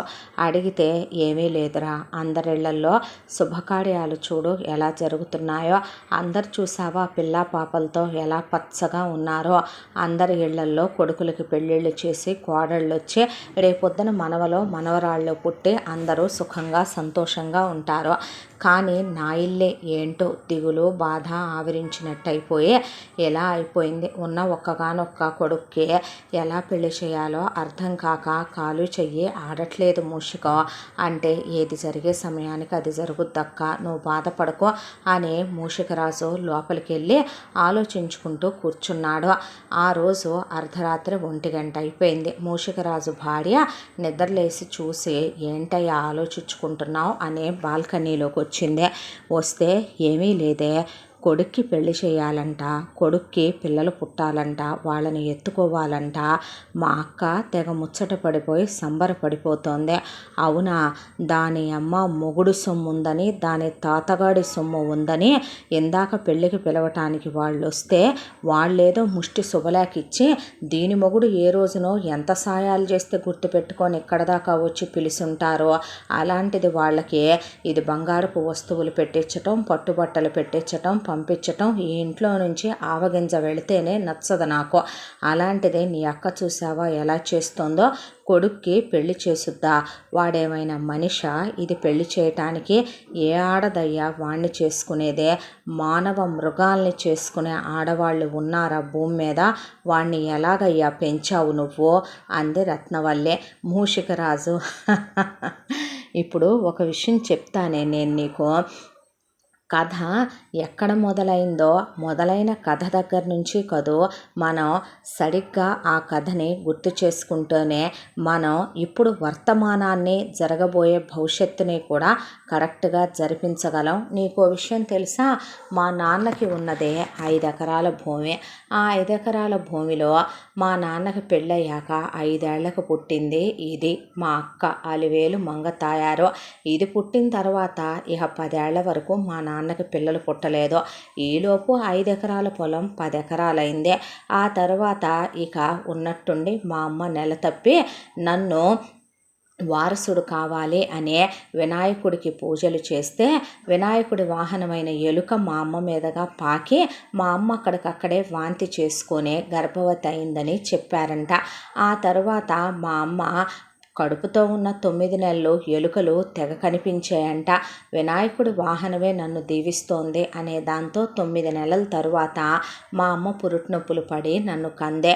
మూషికం కనిపించింది కాబట్టి మూషిక రాజు అని, ఏదో ఒక రోజుకి నేను రాజునవ్వాలి, నేను ఏకఛత్రాధిపత్యం ఏలాలి అనే దాంతో మా నాన్న మూషికానికి రాజును కలిపి మూషికరాజు అని నా పేరు పెట్టాడు. ఆ తర్వాత ఈ అలివేలు మంగ తాయారే నన్ను ఒళ్ళో వేసుకునే, మా అమ్మకు అప్పటికే వయసు కాస్త ఎక్కువ, దాంతో ఇదే స్నానం చేయించేది, భోజనం పెట్టేది, స్కూల్కి తీసుకెళ్ళి స్కూల్లో దించేది, వచ్చాక చదివిచ్చేది. మంచి చెడు మా అక్క మంగే చూసింది నన్ను. ఆ తర్వాత అనుకోకుండా ఒకానొక రోజున ఇది వాకిట్లో ముగ్గేయటం, ముగ్గేసి ఇది గొబ్బిళ్ళు పెట్టడం, గొబ్బిళ్ళు పెట్టిన దీన్నే అనుకోకుండా రాజకుటుంబంలో పుట్టి పెరిగి ఎంత ఆస్తి ఉందో కూడా లెక్కలు తెలియని రవీంద్రవర్మ దీన్ని చూడటం, రవీంద్రవర్మ దీన్ని ఇష్టపడి పెళ్లి చేసుకోవటం జరిగిపోయింది. ఎటు కలిగినింట్లోకి వెళుతున్నాను కదా అని అంతకుముందు మంగక్కకు వచ్చిన సంబంధాల వాళ్ళంతా ఆ అక్క అందంగా ఉన్నా సరే 5 ఎకరాల పొలం కట్నంగా ఇమ్మని, 10 లక్షల కట్నం ఇమ్మని, ఆ తర్వాత పెళ్లి ఖర్చులు పెట్టుకోమని మా అమ్మ నాన్నని చాలామంది చాలా అడిగారు. కానీ రవీంద్రవర్మ లాంటి ఉన్నత కుటుంబంలోకి వెళుతున్నానని ఇక 10 ఎకరాల పొలం నాకొద్దు, తమ్ముడికే ఉంచండి అని చెప్పి ఇది పెళ్లి చేసుకొని వెళ్ళిపోయింది. వెళ్ళింది ఇది పుట్టింటి గురించే, మా అమ్మ బాబుల గురించి, నా గురించి ఎంత పట్టించుకోవాలి చెప్పు. మమ్మల్ని తీసుకొచ్చి ఈ దివాణంలో ఇది పెట్టుకోవద్దా? అలాంటిదే ఇది అత్తగారి కింద అణకువతో ఉండే కోడలు. మొగుడు ప్రేమించి పెళ్లి చేసుకున్నాడు కాబట్టి మొగుడిని సుఖపెట్టే ప్రేయసిగా మారిపోయింది. ఇక్కడికి వచ్చిన తర్వాత పగలు రాత్రి తెలియకుండా మొగుడితో తోటలంట దొడ్లంట పడి తిరగటం, ఫారిన్ కంట్రీలో అసలు విమానం అంటే ఆకాశంలో చుట్టం తప్ప తెలియని నూరెళ్ళ పెట్టుకునే ఇదే విమానాలు ఎక్కటం, క్రూజ్ షిప్పుల్లో తిరగటం. ఆ తర్వాత ఇక దీనికి ఎక్కితే కారు, దిగితే కారు, అష్టైశ్వర్యాలు, వజ్రాల నగలు, ఇక వేల ఎకరాల పొలాలు, తోటలు, ఆస్తులు. అబ్బో, రాజులు రాచరికాలు పోయినప్పటికీ వీళ్ళ ఫ్యామిలీలో ఇంకా అయిపోలేదు. ఇది ఘోషాలో ఉండటం, ఇది సాంప్రదాయాలు నేర్చుకోవటం, పూజా పునస్కారాలు నేర్చుకోవటం. ఆ తర్వాత దీని కడుపు పండకపోయినా ఇది మమ్మల్ని రమ్మనమని ఆహ్వానించింది లేదు, రమ్మనమని పిలిచింది లేదు. నీకు తెలుసు కదా, ఇది పెళ్లి చేసుకోకముందే నాకు అమ్మాయిలతో తిరగటం, తాగుడు, తిరుగుడు అన్ని అలవాట్లు ఉన్నాయి. ఆ విషయం ఇది ఉన్నప్పుడు 2-3 సార్లు వాతలు పెట్టి కొట్టింది. మా నాన్న కొట్టి తిట్టాడు. దాంతో బయటపడకుండా చేసేవాడిని. ఆ తర్వాత అలా ఒకసారి పరిచయమైన నిన్నే కదా ప్రేమించి పెళ్లికి ముందే తొందర పట్టడం వల్ల ఇక మన పెద్దోడు కడుపుతో ఉన్నప్పుడు మన ప్రవీణ్ గాడు నువ్వు చచ్చిపోతానన్నావని తాళి కట్టి నిన్ను చేసుకొచ్చాను, కులంగాని నిన్ను చేసుకొచ్చాననే దాంతో మా అమ్మ నాన్నలకి నువ్వు నచ్చలేదు. ఇక తమ్ముడు పెళ్లి చేసుకొని వచ్చాళ్లే, తమ్ముడు పెళ్ళాం కడుపుతో ఉందలేమ్మనమని ఏదో 4 నగలు పంపింది, ఏదో పళ్ళ బుట్టలు అవి ఇవి పంపింది తప్ప నిన్ను నన్ను ఏమన్నా తీసుకొచ్చి ఇంట్లో ఉంచి ఆస్తిలో ఇంత వాటా అని ఇదేమైనా పెట్టిందా? ఆ తర్వాత మన పెద్దోడు పుట్టాడు. దీనికి ఇది గొడ్రాలు, పిల్లల పుట్ల, వాడిని తీసుకొని ఆస్తి అంతా వాడి పేరు మీద పెట్టొచ్చుగా మన ప్రవీణ్ గాడికి. తర్వాత మన చిన్నోడు పుట్టాడు. వెంటనే నీకు అప్పుడేమైనా సరే మన ప్రదీప్ గాడిని తీసుకుంటానని అందా. మన ప్రవీణ్ని తీసుకోవాలా, ప్రదీప్ని తీసుకోవాలా? 5 సంవత్సరాలు పిల్లలు పుట్టకపోయినా ఫారెన్ డాక్టర్ల దగ్గర చూపించుకున్నారు, గుళ్ళు గోపురాలు తిరిగారు, పూజలు యజ్ఞాలు యాగాలు చేయించుకున్నారు.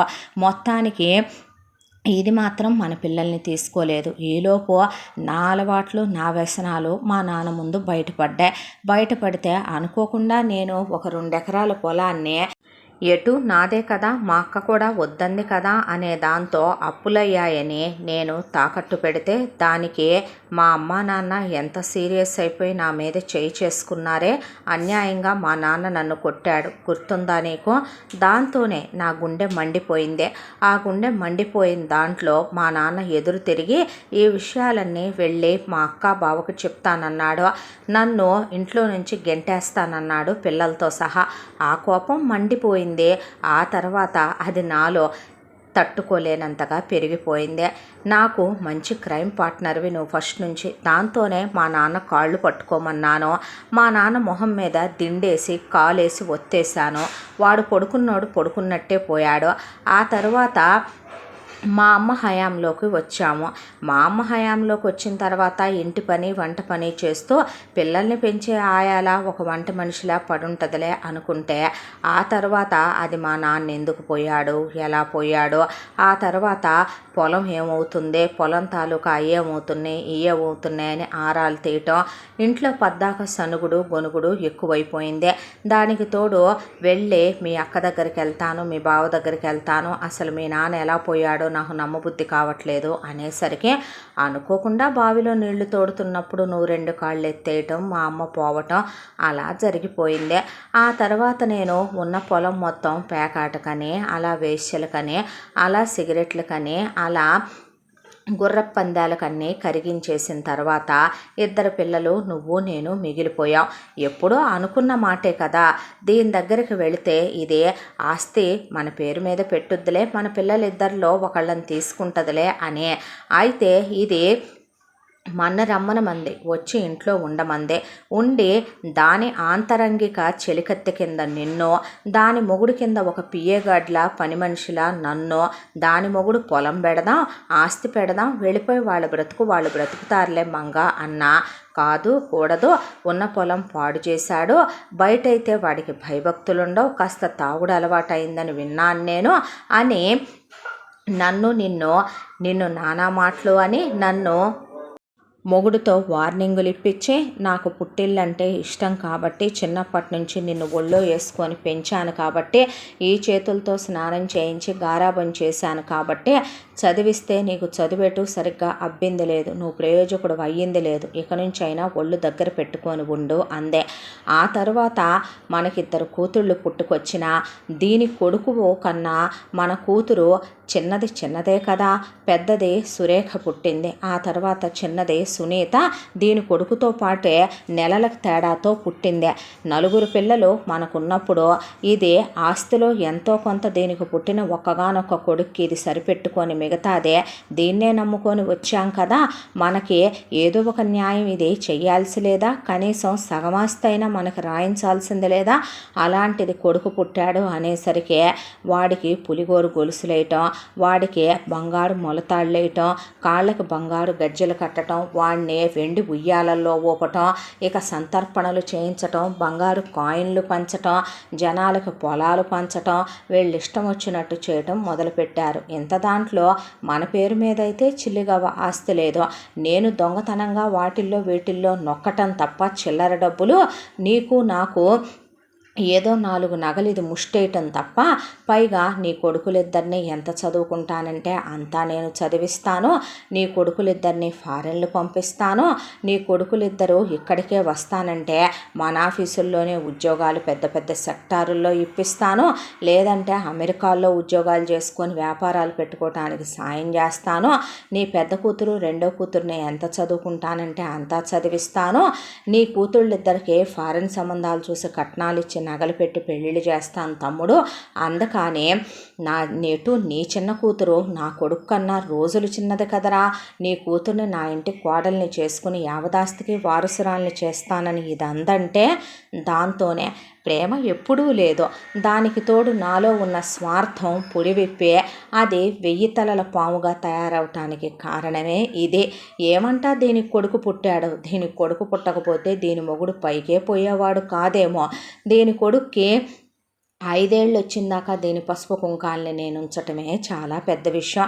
అప్పటికే ఎక్కువైపోలా, పెళ్ళయ్యాక 5 ఏళ్ళు పిల్లలు లేరని, ఆ తర్వాత కొడుకు పుట్టాక 5 ఏళ్ళు 10 ఏళ్ళు మాంగల్యం ఉంది దీనికి, 10 ఏళ్ళు ముత్తైదు భాగ్యం ఉంది దీనికి.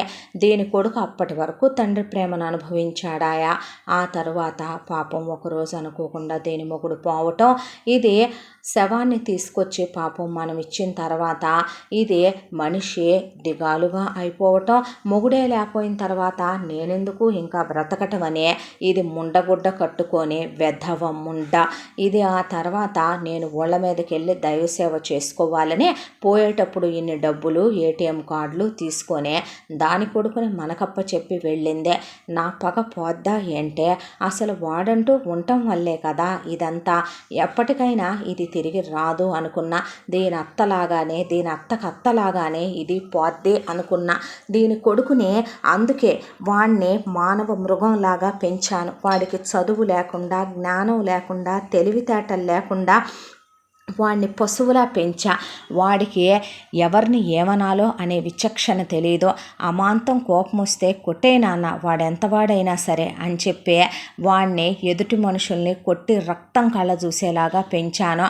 వాడిని అసలు ఎంత తింటున్నాడో ఏం తింటున్నాడో తెలియకుండా మృగాలు తిన్నట్టే వాడికి తిండి అలవాటు చేశా, తాగుడు అలవాటు చేశా, సిగరెట్లు అలవాటు చేశా, గంజాయి అలవాటు చేశా. వాడికి ఇక అమ్మాయిల్ని ఎందుకు అలవాటు చేయలేదో తెలుసా? ఆడదాని మత్తులో ఒక మగాడు పడితే ఏ ఆడదైనా వాడికి ఇదంతా చెప్పి తలగడ మంత్రాలు వేస్తే అందుకే వాడిని 4 గోళ్ల మధ్య నుంచి బయటికి మ్యాక్సిమం వెళ్ళనివ్వాల. వాడు వెళ్ళాలనుకున్నప్పుడైనా నేనే వెంట పెట్టుకొని తీసుకెళ్ళా. అందుకోసమని నేనెన్ని తన్నులు తిన్నాను, నువ్వెన్ని తిట్లు తిన్నావు? ఏ రోజైనా వాడు మామయ్య అని కానీ అత్తయ్య అని కానీ మన పిలిచాడా? అరే మూషికం, ఉషే రత్నం, ఉషే రేఖ, ఉషే సునీత, ఒరే ప్రవీణు, ప్రదీపు అని పిలవటం. ఆస్తి మొత్తం నా చేతిలోకి వచ్చింది, పెత్తనం మొత్తం నా చేతిలోకి వచ్చింది. వెనకేయగలిగినంత మించే అకౌంటుల్లో కుక్కేశాను మనందరికీ. అయినా నాకు కావలసింది అది కాదే, ఈ యావదాస్తి కావాలి. మన కొడుకులిద్దరిని ఫారెన్లు పంపించి చదివిచ్చా, పెద్ద కూతుర్ని చదివిచ్చా. మన కొడుకులేమి ఉత్తమ పురుషులని నేను చెప్పను. రోజుకు అమ్మాయితో తిరిగి ఎంజాయ్ చేయమన్నాను. మన కూతుళ్ళని ఎలా కావాలంటే అలా లైఫ్ని ఎంజాయ్ చేయమన్నాను. దీని కొడుకును మాత్రం సర్వనాశనం చేయాలనుకున్నాను. అందుకే వాడిని విచక్షణ లేని పశువుల మృగంలా కాదో మానవేతరంలా రాక్షసుల్లా పెంచుకొచ్చాను వాడిని. వాడికి పెద్ద చిన్న ఆడ మగ తారతమ్యం తెలియదు. తల్లి తండ్రి విలువ గౌరవాలు ఇవ్వటం తెలియదు, సంస్కారం తెలియదు, చదువు లేదు. ఒక రకంగా చెప్పాలంటే వాడికి నచ్చినంత తింటాడు, వాడికి నచ్చినంతసేపు పడుకుంటాడు. వాడిని ఎలా తయారు చేసేసానంటే వాడు ఒక్కడే దాదాపు 1000 కేజీల బరువునైనా ఎత్తి విసిరి అవతల పడేసేలాగా వాడిని తయారు చేశాను. వాడు నన్ను కొడతాడు, పడతాను, వాడు నిన్ను తిడతాడు, ఊరుకోమంటాను. మన పిల్లల్ని వాడు ఏమన్నా భరించమంటాను. ఎందుకంటే ఈ ఆస్తి అంతా మనది కావాలి కాబట్టే.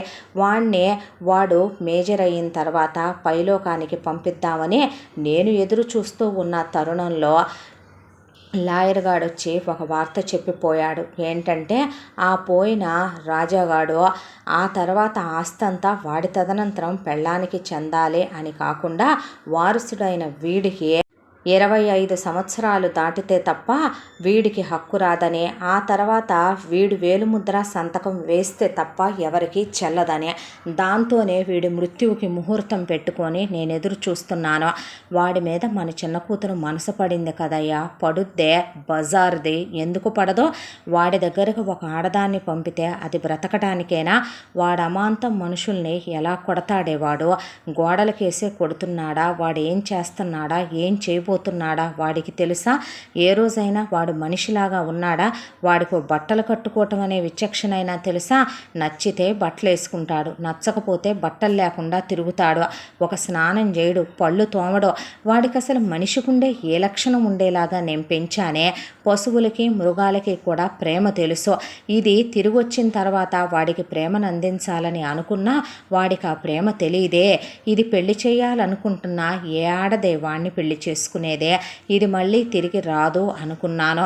ఇది వస్తున్నానని కబురు పెట్టాక ఊరి జనం అందరి ముందు నటించాలి కాబట్టి దీనికి పువ్వులు చల్లిస్తూ దీన్ని నడిపించుకుంటూ వచ్చి పూల వర్షం కురిపించుకుంటూ వచ్చి తెచ్చాను. నా కొడుకుని ఏంటి ఇలా పెంచావు అని అడిగింది కొడుకుని చూసుకునే. నేను చాలా గారాబంగా పెంచానక్క, నెత్తి మీద ఎత్తుకొని పెంచాను. కానీ వాడే ఇలా తాగుడికి అలవాటై ఇలా తయారైపోయాడు. చూడు నన్ను ఎలా కొట్టాడో, నా పెళ్ళాన్ని నా పిల్లల్ని ఎలా కొట్టాడో. ఇంత దాంట్లో నా పిల్లల్ని ఎందుకు చదివించానో తెలుసా? వాళ్ళు నా తర్వాత కూడా కాపు కాచుకుని ఉంటారని అని చెప్పాను. దానికి పుట్టింటి మీద ఒక వెర్రి మమకారం ఉందే, నా మీద ఒక ప్రేమ ఉందే. దాంతో నేనేం చెప్పినా అది నమ్ముద్దే. ఆ తర్వాత దీనికి కొడుకు జీవితం బాగు చేయాలని కలిగిందే, కొడుక్కి పెళ్లి చేయాలని కలిగిందే. దాంతోనే ఇది రోజుకు 100 సంబంధాలు వెతుకుతుందే. ఇంటి దాకా వస్తున్నారు దీని ఆస్తి చూసి, వంశం చూసి, గోత్రం చూసి. కానీ దీని కొడుకు గురించి తెలుసుకొని ఒక్కడైనా పిల్లనివ్వటానికి కూలోడైనా ముందుకొస్తున్నాడా చెప్పు? ఎవరైనా ఆడదానిలా కాపురం చేసే మగాడికి ఇవ్వాలనుకుంటారు. నపుంసకుడికైనా పిల్లనిచ్చి చేయొచ్చు ఆస్తుంది అంటే. కానీ వీడు రాక్షసుడు, మృగం కూడా కాదు. మృగాలకి కూడా ప్రేమ అనేది వాటి పిల్లల మీద ఉంటుంది. విచక్షణ అనేది వాటి విషయంలో వాటికి తెలుస్తుంది. వాడికి నొప్పి బాధ ఏదీ తెలియకుండా ఎలా పెంచానో నీకు తెలీదు. వాడిని పొరపాటున పాము కరిసిందనుకో, ఆ పాముని వాడు అలా పిసికి అది చచ్చిందాకా వదలడు. వాడిని తేలు కుట్టిందనుకో దాన్ని ముక్కలుగా విరిచేస్తాడు. ఆ విషయం కూడా వాడి మీద పని చెయ్యదు. నీకు తెలుసు కదా, వాడిని ఎవరం కొట్టలేం, తిట్టలేం, వాడిని ఎవరం ఏమీ చేయలేం. వాడు నరరూప రాక్షసుడు. నరుడి రూపంలో ఉన్న రాక్షసుల్లా వాడిని ఎందుకు తయారు చేశానో తెలుసా? వాడికి ఏమీ తెలియదు. ఏమీ తెలియకుండానే చేసుకొచ్చాను ఇప్పటి వరకు. ఇక నేను అనుకున్న టైం ఎంతో దూరంలో లేదో, గట్టిగా 1 సంవత్సరం. ఈ 1 సంవత్సర కాలం దాటిపోయిందే అనుకో. ఇప్పుడు నేను అనుకున్నది నేను సాధించాలి. వీళ్ళని పైకి పంపాలి. ఆస్తి మొత్తం నా హస్తగతం చేసుకోవాలి. అందుకేగా కూతుళ్ళనే ఎవడితో నచ్చితే వాడితో తిరగమన్నా, కొడుకుల్ని దేంతో నచ్చితే దాంతో కులకమన్నా. వాళ్ళకి రేపొద్దున కోటాను కోటీశ్వర్లకిచ్చే యువరాజులకిచ్చి పెళ్ళిళ్ళు జరిపిస్తాను నా కూతుళ్ళనే. నా కూతుళ్ళల్లో చిన్నదానికి మదపిచ్చి చాలా ఎక్కువ. రోజుగా 10 మంది మగాళ్ళని పిలిపించుకొని సుఖపడుతున్నా దానికి చాలదు. దాని కన్ను వీడి మీదే ఉంది. అందుకే దానికి మగతనం ఉన్న మగాడు కావాలని వీడి మీద పడి బావా అని సొల్లు కార్చేసుకుంటూ కిటికీల్లోంచి వాడిని తొంగి చూసుకుంటూ వాడిని నేనే పెళ్లి చేసుకుంటానని వెర్రివాగుడు వాగుతూ నేను వాడిని హ్యాండిల్ చేసుకోగలను, నాకు అలాంటి మగాడే కావాలి, నాకు రఫ్గా హ్యాండిల్ చేసేవాడు కావాలన్నా నీ కూతుర్ని సావగొట్టే అదెంతమందితో తిరుగుతున్నా ఎందుకు ఊరుకుంటున్నానో తెలుసా? జీవితం ఒక్కటే, జీవితం అనుభవించటానికే. ఒకప్పుడు క్లియోపాత్ర అని ఉండేదంటే మన కూతుళ్ళనే ఆవిడ్ని ఇన్స్పిరేషన్గా తీసుకున్నా. ఇక మన కొడుకుల విషయం అంటావా, ఒకప్పుడు రాజులు మహారాజులు ఉండేవాళ్ళంట. వాళ్ళకి మహారాణులుగా ఒకళ్ళుంటే ద్వితీయ పత్ని తృతీయ పత్ని అనే చాలామంది పత్నులుంటే ఉపపత్నులు లెక్కలేనంతమంది ఉండేవాళ్ళంట. ఇప్పుడు నాకు లేరా చెప్పు? నువ్వేమైనా అంటున్నావా? నీకు నగలు కావాలి, డబ్బు కావాలి, సుఖం కావాలి, భోగాలు కావాలి. నాకు వాటితో పాటు అనుభవించటానికి జీవితం కావాలి. నా పిల్లల్ని అలాగే ఉంచాలని అనుకుంటున్నాను నేను. ఎంత దాంట్లో ఇవ్వాలేంటో కొత్తగా వీళ్ళు రావటం, ఇది మళ్ళీ వాళ్ళకి పసుపు కుంకాలు ఇవ్వటం, ఇది పెళ్ళికి వెళ్ళాలి అని అంటాం, ఆ తరువాత ఇది కూర్చొని కొడుకు గురించి బాధపడటం. నేనంటూ ఉన్నంత వరకే ఈ ఆస్తి మీద ఈగను కూడా వాళ్ళనివ్వను. నువ్వేమీ కంగారు పడుకో అన్నాడు మూషికరాజు.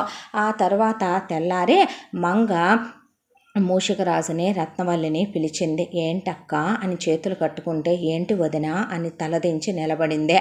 ఏమీ లేదు, కాస్త బయట ప్రపంచాన్ని చూపించాలనుకుంటున్నాను బాబు మహదేవ వర్మకే. అయితే ఏం చేద్దామక్క?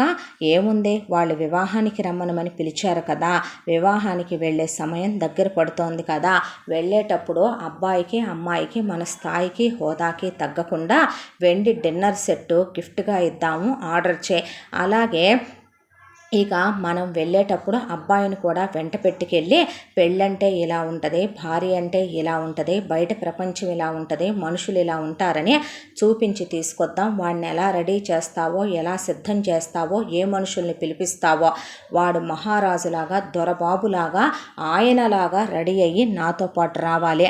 ఆ విషయం గుర్తుపెట్టుకో. తేడాలు వస్తే నేను అస్సలు ఊరుకోను. ఏరా, అన్ని సంవత్సరాల తర్వాత తిరిగొచ్చిన తల్లిని అమ్మా అని ఆప్యాయంగా పిలుస్తూ పరిగెత్తుకొస్తాడు నా కొడుకు అనుకుంటే, నన్ను చూసిన తర్వాత అసలు నువ్వెవరు అని అడిగేశాడు వాడు ఒక్కసారే. ఫోటోలో చూసిన తల్లిని కూడా వాడు గుర్తించలేదు. అంటే అక్కడ మీరు మంగళత్వంతో ఉన్నారుగా వదిన అనేసరికి, అంటే ఇప్పుడు నా మంగళత్వం ఆ మంగళ స్వరూపుడైన నా పతిదేవుల వారు తీసుకెళ్ళిపోయి ఇప్పుడు నేను విధవగా ఉంటానే, నా భర్త నన్ను గుర్తించలేదంటావా రత్న? మరి అంతే కదా అక్క అనేసరికి, అందుకే నా బిడ్డ నన్ను తల్లిగా స్వీకరించట్లేదంటావా?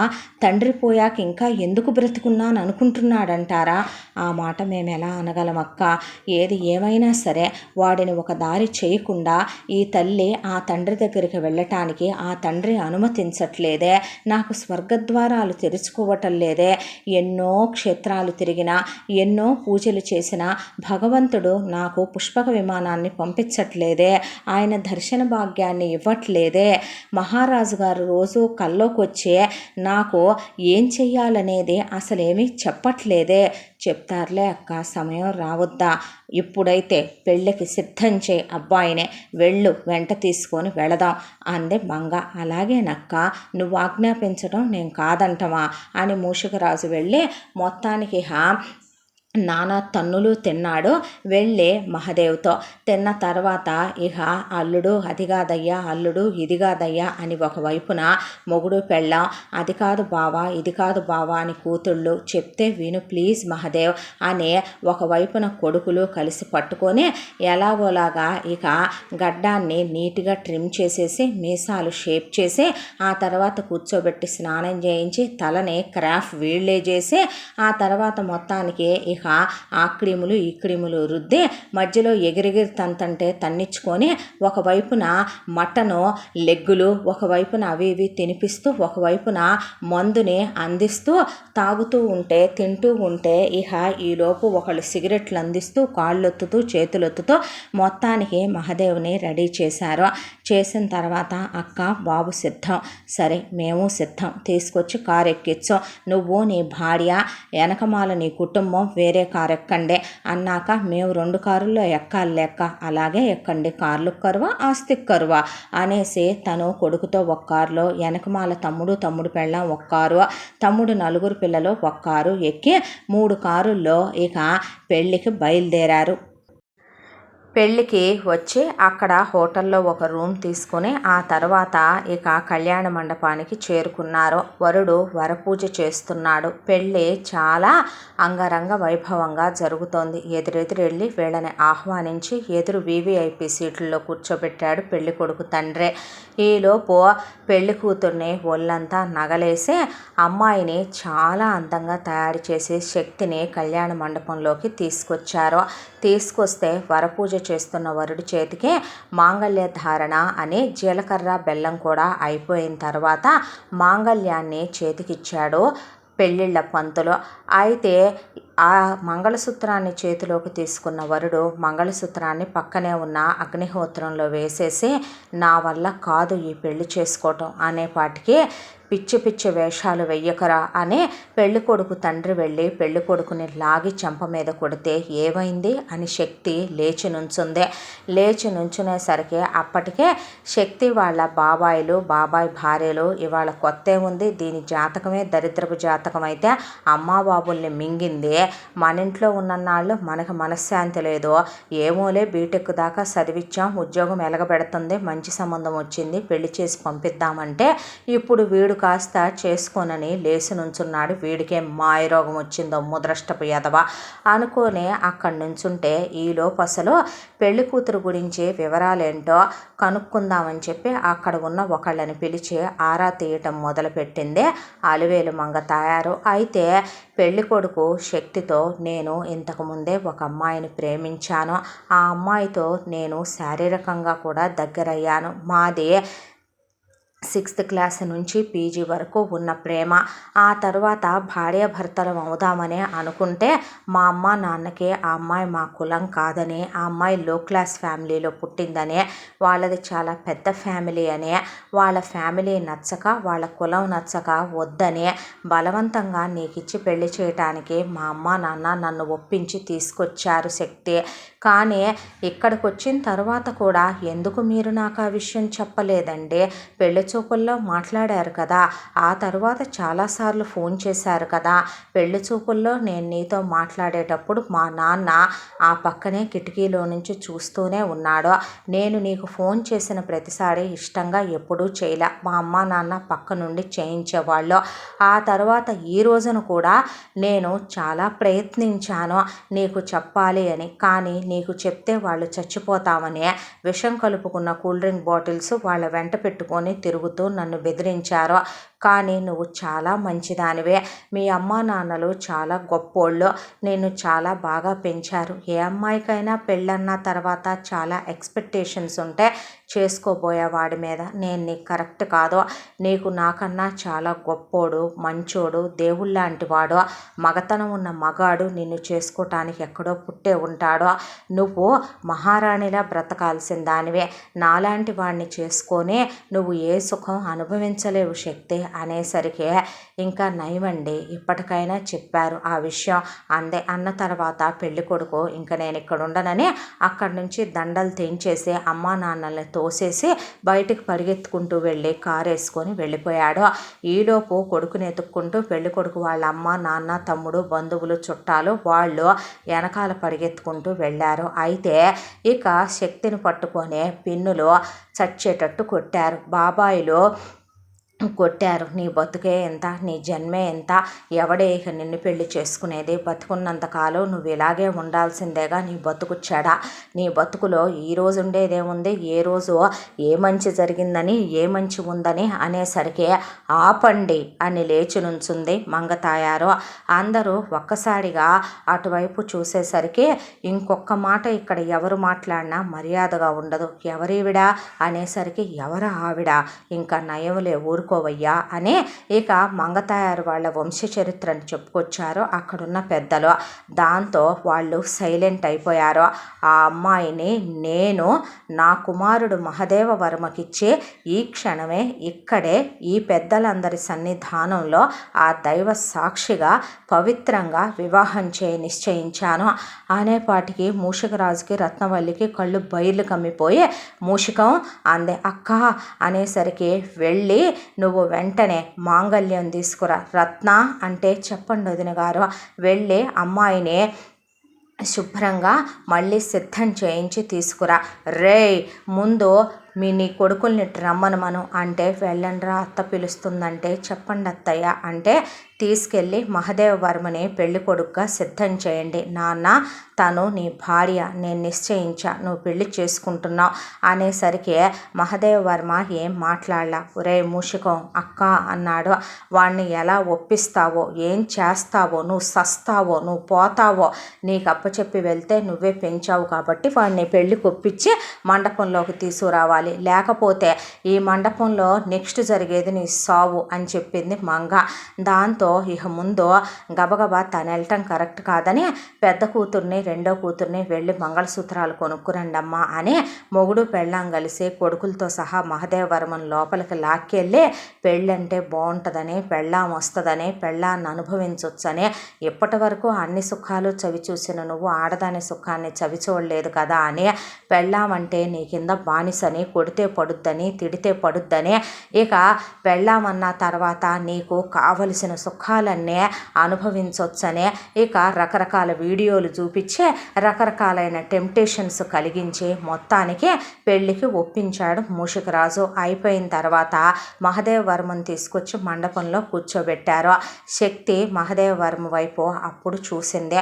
చాలా అందంగా ఉన్నాడు, కాకపోతే 6'3" దాకా హైట్ ఉన్నాడు, పర్సనాలిటీ భారీగా ఉన్నాడు. రాజుల ఫ్యామిలీలంటే ఇలాగే ఉంటారేమో అనుకుందే. వాళ్ళ నగలన్నీ తీసి అవతల పడేయండి అని తమ నగలు వేయించింది అప్పటికప్పుడే తెప్పించి మంగతాయారు. అయిపోయిన తర్వాత చాలా గ్రాండ్గా పెళ్లి జరిగిపోయింది. ఇక మా కోడల్ని మేము తీసుకెళ్తున్నాం, మా కోడలికి మీకు ఎలాంటి బంధుత్వాలు చుట్టరికాలు మీరు చేసుకున్నాక మేము కొనసాగించాలనుకోవట్లేదు, మేము అనుకోవట్లేదులేండి, తీసుకెళ్ళండి దరిద్రం వదిలిపోయిందన్నారు వాళ్ళు. మరీ మంచిది అని పదం మా కోడల అని కొడుకుని కోడల్ని ఒక కారులో ఎక్కించి తను ఒక కారులో ఎక్కి తమ్ముడు ఫ్యామిలీ అంతటినే ఎనకమాల సావుమని ఇంటికి బయలుదేరింది అలివేలు మంగతాయారు. వెళ్ళిన తర్వాత రత్న అనేసరికి వదిన గారు సిద్ధం అని అబ్బాయిని గృహప్రవేశం ఏర్పాటు చేశారు. ఆ గృహప్రవేశం ఏర్పాటు చేసేటప్పుడు అక్కడ అబ్బాయి పేరు చెప్పమన్నారు. చెప్పమంటే మహదేవ వర్మమ్మ అని చెప్పిన తర్వాత ఇక తల వంచుకుని నేను ఆయన వచ్చాం అంది శక్తి. ఆయన పేరే ఏంటో చెప్పాలి అన్నారు జనాలు. అంటే నేను మహదేవ వర్మ గారు నా భర్త వచ్చాం అన్నదే. ఆ తర్వాత పెళ్ళాం పేరు చెప్పమన్నారు. నేను చెప్పను అన్నాడు. అంటే చెప్పాలి నాన్న, అలా మాట్లాడకూడదు కదా, నువ్వు తప్పు కదా అనేసింది మంగ. రే ముష్కం అందే. అనేసరికి చెప్పే నాన్న శక్తి అనే. శక్తి అన్నాడు.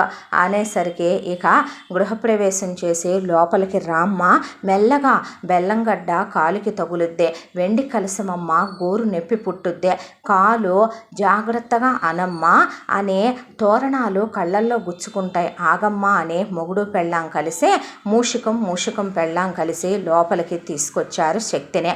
ఆ తర్వాత దేవాలయం అంతుంది పూజ గది. లోపలికి తీసుకెళ్ళి దీపాలు వెలిగించిన తర్వాత కొత్త కోడలి చేత ఇంట్లో స్వీట్ చేయించి అందరికీ పెట్టించి అందరూ భారీగా కానుకలిచ్చారు.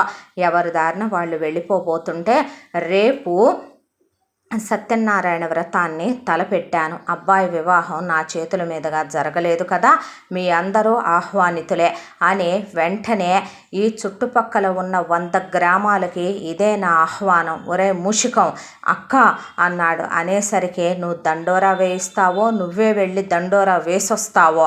రేపు అబ్బాయికి కోడలికి సత్యనారాయణ వ్రతం, అలాగే నువ్వు అన్ని ఏర్పాట్లు 24 గంటల్లో చెయ్యాలి. అబ్బాయిని నోముల మీద నువ్వు 3 గంటలు కూర్చోబెట్టాలి.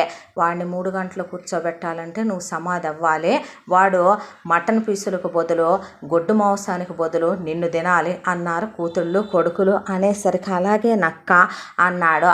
సరే మరే అన్న తర్వాత విశ్రాంతి తీసుకోవటానికి రత్న వదిన అంటే కోడల్ని, ఇంకా వాళ్ళిద్దరికీ శోభనం జరగలేదు కాబట్టి అమ్మాయికి గది చూపించు రామ్మ అన్న తర్వాత నీ కూతుళ్ళని అమ్మాయికి సపర్యలు చేయటానికి, అమ్మాయికి అవి ఇవి అందించటానికి పరిచారికలు ఎటు ఈ రోజున లేరు కదా, పనివాళ్ళు ఉన్నారు కదా, నీ కూతుళ్ళని పంపించు అంటే అలాగే నుదిన. అంటే మేము పరిచారికలం అంటే దాని కింద మేమేంటి, మా లెవెల్ ఏంటి మమ్మీ అంటే, ఇప్పుడు మీరు పరిచారికలేంటే పనివాళ్ళన్నా కూడా ఆశ్చర్యం లేదులే కానీ మూసుకొని పదండి అన్నారు. అనేసరికి శక్తిని తీసుకుని మూషికం కూతుళ్ళు ఇద్దరు గదిలోకి వెళ్ళారు. వెళ్ళిన తర్వాత ఇక మహదేవ వర్మని తీసుకుని మూషికం కొడుకులిద్దరూ ఒక గదిలోకి తీసుకెళ్ళి మొత్తానికి వాడికి తాగబోయిండ్రా, వాడికి అవి ఇవి మేత పడేయండి ముందు అని మూషికం చెప్పి బయటకు వచ్చే వెంటనే ఇక ఏ ఏర్పాట్లు కుదిరితే ఆ ఏర్పాట్లు ఊళ్ళల్లో ఉన్న ప్రతి పెద్ద మనుషులకి ఫోన్ చేసి ఊళ్ళో దండోరాలు వేయించి గుళ్ళల్లో చెప్పించి మైకుల్లో చెప్పించి అన్ని ఊళ్ళ వాళ్ళు ఆహ్వానితులేనని చెప్పించాడు మూషికం. ఆ తర్వాత పెద్ద పెద్ద వేద పండితుల్ని పిలిపించమందే మంగ. దాని ప్రకారమే పిలిపించి అసలు సత్యనారాయణ వ్రతం ఇలా కూడా చేస్తారా అన్నట్టుగా అంతమంది జనం ఏదో జాతరకి తరలి వచ్చినట్టే వచ్చారు. ఈ సంతర్పణలేంటి దేవుడో, ఈ భోజనాల ఖర్చులేంటి నాయనో, ఆ మంద ఆ తింటమేంటి తండ్రో, వచ్చిన వాళ్ళందరికీ బట్టలు పెట్టడం ఏంటి నాయనో, వచ్చిన వాళ్ళందరికీ వెండి కుంకబరణలు గంధం గిన్నెలు వెళ్తున్నాయిరా మొగుడు, వచ్చిన వాళ్ళందరికీ కూడా నీ అక్క బంగారపు వస్తువు ఏదో ఒకటి ఇచ్చి పంపుతుందిరా తండ్రో, అందరికీ గోల్డ్ కాయిన్లు పంచుతుందిరా నాయనో, ఇప్పుడు ఆ పండితులకి ఎన్నెన్ని దానాలు చేయిస్తుందిరా తండ్రో అని రత్నవల్లి జుట్టు బిక్కొని ఏడిస్తే మా అక్క కానీ చూసిందంటే అసలుకే మోసం జరుగుద్దని పెళ్ళాన్ని పడేసి తన్నాడు. చిన్న కూతురు ఈలోపు నాన్న ఒక్కసారి నాన్న అది గదిలోకి వెళ్ళబోయే ముందు ఒక్కసారి బావ గదిలోకి నేను వెళతాను నాన్న, బావని నేను హ్యాండిల్ చేసుకుంటాను నాన్న, వాడి మగతనం అంటే నాకు పిచ్చెక్కిపోతుంది నాన్న, నేను పెద్ద మనిషి అయిన దగ్గర నుంచి ట్రై చేస్తున్నాను నాన్న, ఎంతమంది మగాళ్ళతో కలిసినా నాకు వాడంత మ్యాన్లీగా ఎవరూ అనిపించట్లేదు నాన్న, ప్లీజ్ నాన్న అంది సునీత. ఏం కూతుళ్ళని కన్నావే పనికి మాలిందానా, చివరికి నేను ఎలా తయారయ్యానో తెలుసా, తండ్రినా బ్రోకర్నంటే అది నాతో అలా మాట్లాడుతుంది అని పెళ్ళాం మీద కూతురి మీద పెళ్ళాన్నేసి బాత్తే ముదరష్టపు దానా సొమ్ము పోతుందని నేను ఏడుస్తుంటే నీ దరిద్రపు గోలేంటే అని రత్నవల్లి కొడితే నోరు ముయ్యవే, వాడితో ఏంటి వాళ్ళంటి వాళ్ళు చాలామంది ఉంటారు, నీకు దొరికారేమో మరి నాకెవడూ దొరకలేదు అని అక్క చెల్లెళ్ళు పోట్లాడుకుంటే వాటే బాండింగ్, వాటే పిల్లలు, వాటే క్లోజ్నెస్ అనేలోపు కొడుకులు నోరు ముయ్యవే అని ఏం చేసుకుంటావే వాడి దగ్గరికి వెళ్ళి వాడు గట్టిగా హ్యాండిల్ చేశాడంటే పోతావు పైకే. నోరు మూసుకో, ఆడేమన్నా మనిషి అనుకుంటున్నావా ఏంటి? మా తెలీదా వాడు ఎలా ఉంటాడో ఏంటో? నోరు మూస్తావా? పెద్ద మాన్స్టర్ ఫెలోనే వాడు అన్నారు అన్నలో. అనేసరికి నాకు ఆ మాన్స్టరే కావాలరా, నాన్న చూసి తీసుకొచ్చి చేస్తాడులే ఎవడో ఒక మాన్స్టర్నే, కంగారు పడతావు ఎందుకు? ఏ నాన్న చేస్తానని చెప్పు అంటే మీ దవసం ఏదో ఒకటి చేసుకుందరు కానీ ముందు ముయ్యండి అన్నాక చాలా గ్రాండ్గా సత్యనారాయణ వ్రతం కంప్లీట్ అయిపోయింది. కోడలికి ఎంతెత్తున వజ్రాల నగలు సెట్లే దిగేసింది మంగ. అవన్నీ చూసే కళ్ళల్లో నిప్పులు పోసుకుంది రత్న. ఆ సత్యనారాయణ వ్రతం అయిపోయిన తెల్లారే మళ్ళీ ఇక మంగ ప్రయాణానికి ఏర్పాట్లు చేసుకుంటే ఎక్కడికక్కయ్యా అన్నాడు మూషికం. అంటే ఎక్కడికేమిట్రా? ఫలానా చోట పుష్కరాలు జరుగుతున్నాయంట. అయితే అంది రత్నవల్లే. ఆ పుష్కరుడు నన్ను పిలుస్తున్నాడు, వెళ్ళి ఆ పుష్కరిణిలో నేను స్నానం చెయ్యాలి. ఆ పవిత్ర జలం నా మీద పడితే ఇక నేను చదువుకున్న కోడల్ని అబ్బాయికిచ్చి వివాహం జరిపించాను కాబట్టి ఇక నుంచి ఇట్రామ్మ అంది శక్తిని. చెప్పండి అత్తయ్య గారు అంటే ఇక నుంచి ఈ ఇంటి బాధ్యతలు మొత్తం నీవే అని బంగారు తాళాలు గుత్తే వజ్రాలు పొదిగింది చేతిలో పెట్టి, ఈ ఇంటికి సంబంధించిన అన్నీ నువ్వే చూసుకోమ్మా, ఆస్తులు లెక్క డొక్క మొత్తం నీవే. వీళ్ళిద్దరూ నీకు సహాయ సహకారాలు అందిస్తారు. వీళ్ళ నలుగురు పిల్లలు నీకు ఎప్పుడు చిటికేస్తే అప్పుడు వచ్చి నీ కళ్ళ ముందు నుంచుంటారో. కష్టం అనేది నీ ఇంటి తలుపు తట్టక ముందే, కానీ నువ్వంటే ఇష్టం రాకముందే వీళ్ళొచ్చి నుంచుంటారు. అంటే ఇప్పుడు నేను ఎక్కడికో వెళ్ళట్లేదమ్మా, నేను మళ్ళీ రావాలనే ఉద్దేశం లేదు, కానీ మళ్ళీ వచ్చే అవకాశం ఉంటే తప్పనిసరిగా వస్తాను, మళ్ళీ 18 ఏళ్ళక అక్క అన్నాడు మూషికరాజు. తెలియదురా, ఆ భగవంతుడు ఎప్పుడు పంపిస్తే అప్పుడు ఇక సెలవు, వెళుతున్నాను అని వెళ్ళింది. మొత్తానికి అలివేలు మంగ తాయారు. అలా వెళ్ళి పుష్కరిణిలో స్నానం చేస్తున్న అలివేలుని ఆ తర్వాత ఇక పుష్కరుడే లాక్కెళ్ళిపోయాడు లోపలికి. అలా మొత్తానికి పుష్కరాల్లో కొట్టుకుపోయిందనే వార్త తెలిసింది. శవం కూడా వెతికిచ్చినా దొరకలేదమ్మా, ఎక్కడ ఎటుపోయిందో అని చెప్పారు వచ్చి శక్తికే. అత్తగారి ఫోటో పెట్టి మొత్తానికి బ్రాహ్మణ్ణి పిలిపించి దినదివస కార్యక్రమాలు ఆ క్రతువులు పూర్తి చేయించేశారు. అయిపోయిన తర్వాత ఇక శక్తి అలా ఇంట్లో రకానికి చీర కట్టుకొని నగలేసుకొని ఇంట్లో తిరుగుతుంటే వీళ్ళకి ఒళ్ళు మండిపోతుంది. భర్త ఏంటి తనతో ఒక్కరోజైనా మాట్లాడింది లేదో, అవునులే తల్లిపోయిన దిగుల్లో ఉన్నాడేమో, అందుకే ఒక గదిలో ఉండిపోయినట్టున్నాడో, ఆయన్ని మామూలు మనిషిని చేసుకోవాలి అని పెద్దమ్మ అంది రత్నవల్లిని. ఏంటమ్మా అంటే ఆయన ఎందుకనే అత్తయ్య గారు పోయినప్పుడు కూడా అదోలా కిందకు వచ్చారో, వాడు తప్పతాగి ఒళ్ళు బలిసి కిందకు వస్తే ఎందుకు వస్తాడే, వాడికి అమ్మ సచ్చిందని కళ్ళల్లో నీళ్ళు వచ్చినాయా, వాడికి ఏమన్నా తలకొరువేలు పెట్టే పనుందా, అది కొట్టుకుపోయి సచ్చిందిగా, మా దరిద్రం వదిలిచ్చిందిగా, ముదరష్టపదే తల్లిపోయిన బాధ కదా అన్నాడు మూషికరాజు. అవునా, ఆయన ఏం తింటున్నారో ఏంటో ఇన్నాళ్ళుగా పట్టించుకుంది లేదు పెదనాన్న అంటే, ఇహ నుంచి నువ్వే పట్టించుకుందోలేమ్మా, ఆ సమయం ఆసన్నమవలా అన్నాడు మూషికరాజు. అలాగే అని శక్తి లోపలికి వెళ్ళిపోయి పూజ గదిలో కూర్చుందే. ఏందయ్యా నువ్వు అనేది అంది రత్నవల్లి. దీన్ని గెంటి పడేస్తున్నావా ఇంట్లో నుంచి, దరిద్రం వదిలిపోద్దే, దీన్ని గెంటేస్తే ఆ తర్వాత వాణ్ణి కూడా పైలోకానికి పంపిస్తే పీడ ఎరగడైపోద్దే అన్న తర్వాత ఎక్కడికే దాన్ని పంపేదే అని పెళ్ళాన్ని కూతుళ్ళని కొడుకుల్ని లాగిపెట్టి కొట్టాడు మూషికరాజు. మమ్మల్ని కొడతావేంటి నానా అని పిల్లలంటే ఏం పుట్టింది నీకు అంది రత్నవల్లే. మరి ఎక్కడికే దాన్ని పంపేది, అది చదువుకుంది, తెలివితేటలుందే, లోకజ్ఞానం తెలిసిందే, దాన్ని బయటకు పంపితే తీగలాగితే డొంకంతా కదులుద్దే, ఇప్పుడు దాన్ని బయటకు వదులుతావా, అక్కర్లేదే మరి అన్నారు. ఆ మృగంగాడి గదిలోకి దీన్ని పంపిస్తే చాలు, దీన్ని వాడు అనుభవిస్తే చాలు, ఇది ఎక్కువ రోజులు కూడా బతకదు, వారం నుంచి 10 రోజులు, ఆ తర్వాత ఇదే ఎల్లుద్ది పైకి మా అక్క బావ దగ్గరికే.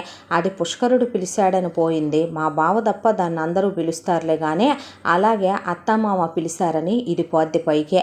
పేడ విరగడైపోలా, మన చేతికి మట్టి అంటకుండా, కేసులు పెట్టకుండా, ఏ దరిద్రము లేకుండా ఒక ఆడది పడక సుఖంలో పోయింది అంటే అది మొగుడు చేతి మీదుగా పునిస్త్రీ సావే కదే. అలాంటిది నేను ప్రసాదిస్తుంటే నువ్వేంటే పనికి మాలిందానా, నాన్న ఒక్కసారి నాన్న బావ దగ్గరికి నేను వెళతాను నాన్న, ఎక్కడికే నువ్వు వెళ్ళేదని చెత్తర్రా కొట్టాడు కూతుర్ని మూషికరాజు. ఛీ వెదవ మంద, ఛీ వెదవ సంత అంటూ ఉండగా శోభనానికి ఏర్పాట్లు చెయ్యవే అని దాన్ని రెడీ చేయి నువ్వని, ఒరై మీరు గదిని రెడీ చేయించండ్రా అన్న తర్వాత మూషికరాజు వెళ్ళి గదిలో కూర్చున్నాడు. మహాదేవ్ దగ్గర కూర్చుని తప్ప తాగుతూ అక్కడే దున్నపోతు తిన్నట్టు తింటున్న మేనల్లుడితో, చూడు నాన్న ఈరోజు అమ్మాయికి నీకు శోభనం అంటే అన్నాడు. ఇదిగో ఈ వీడియోలు చూసావు కదా, ఇలా మగాడివే కదరా, ఆడది పక్కనుంటే అనుభవించటం చేత కావాలి. అది నీ పెళ్ళాం, నీ ఇష్టం. దాన్ని కొడతావో తిడతావో నరకం పెడతావో చిత్రహింసలే పెడతావో, నీకు నచ్చిన చోట నచ్చినట్టు నువ్వు ఎలా కావాలంటే అలా దాన్నే ఒక బొమ్మలాగా వాడుకొని సుఖపడు. ఎంతకాలం అన్ని సుఖాలు దక్కి నీకు ఆ సుఖం దక్కలేదు కదా. ఒక ఆడది ఎంత సుఖాన్ని కోరుకుంటుందో తెలుసా?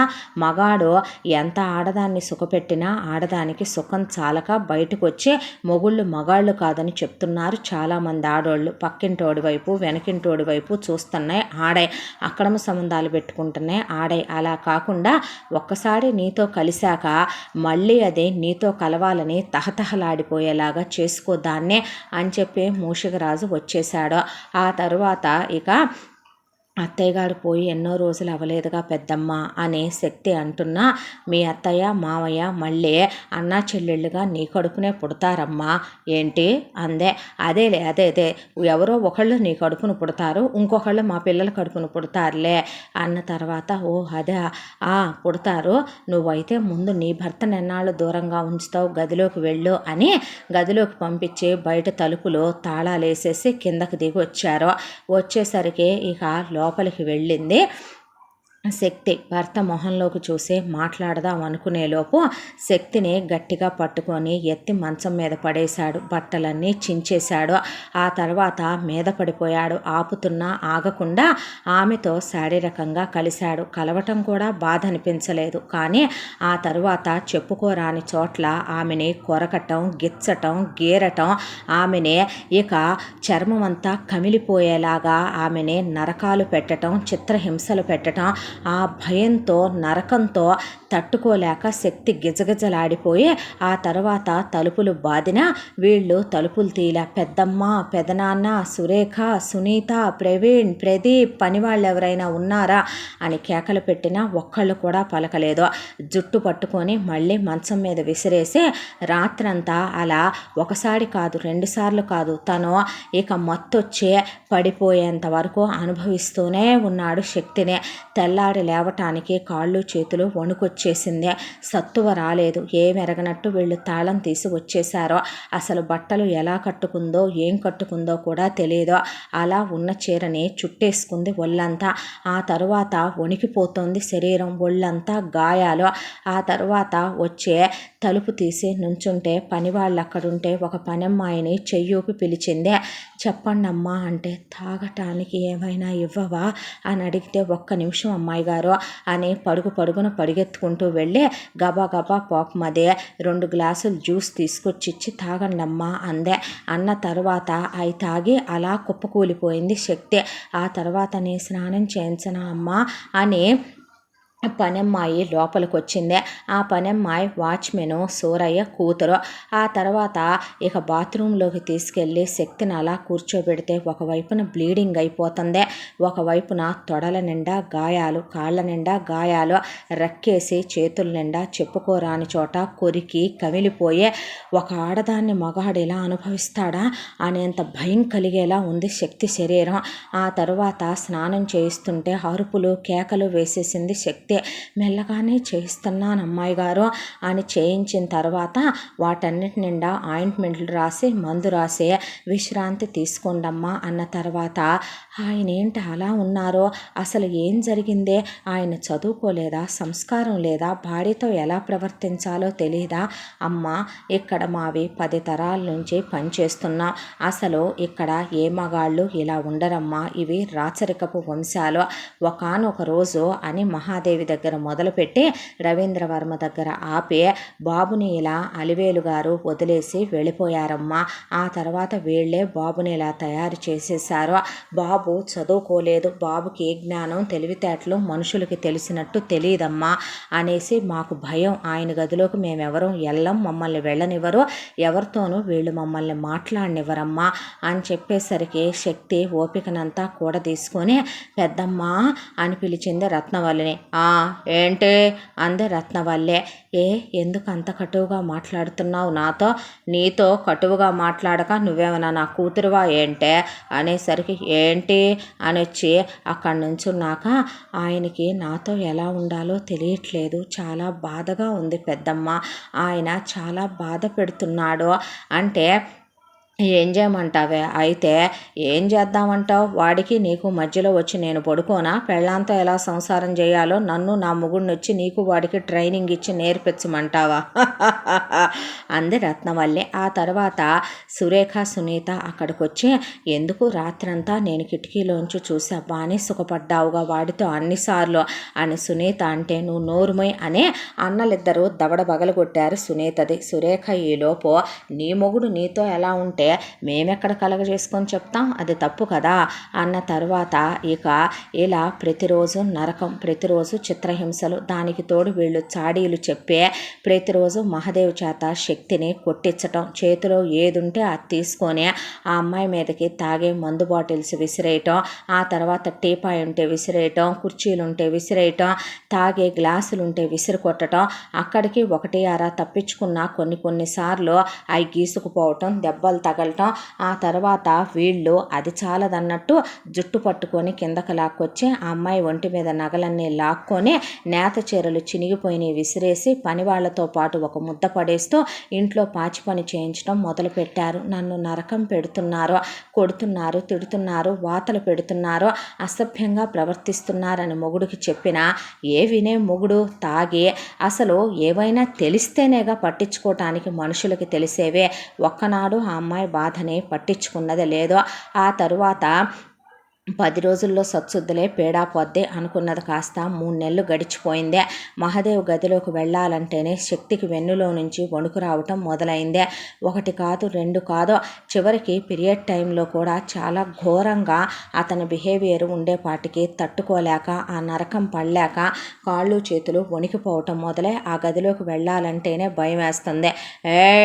నిన్నేనే అనంగానే వెళ్ళాలి గదిలోకి.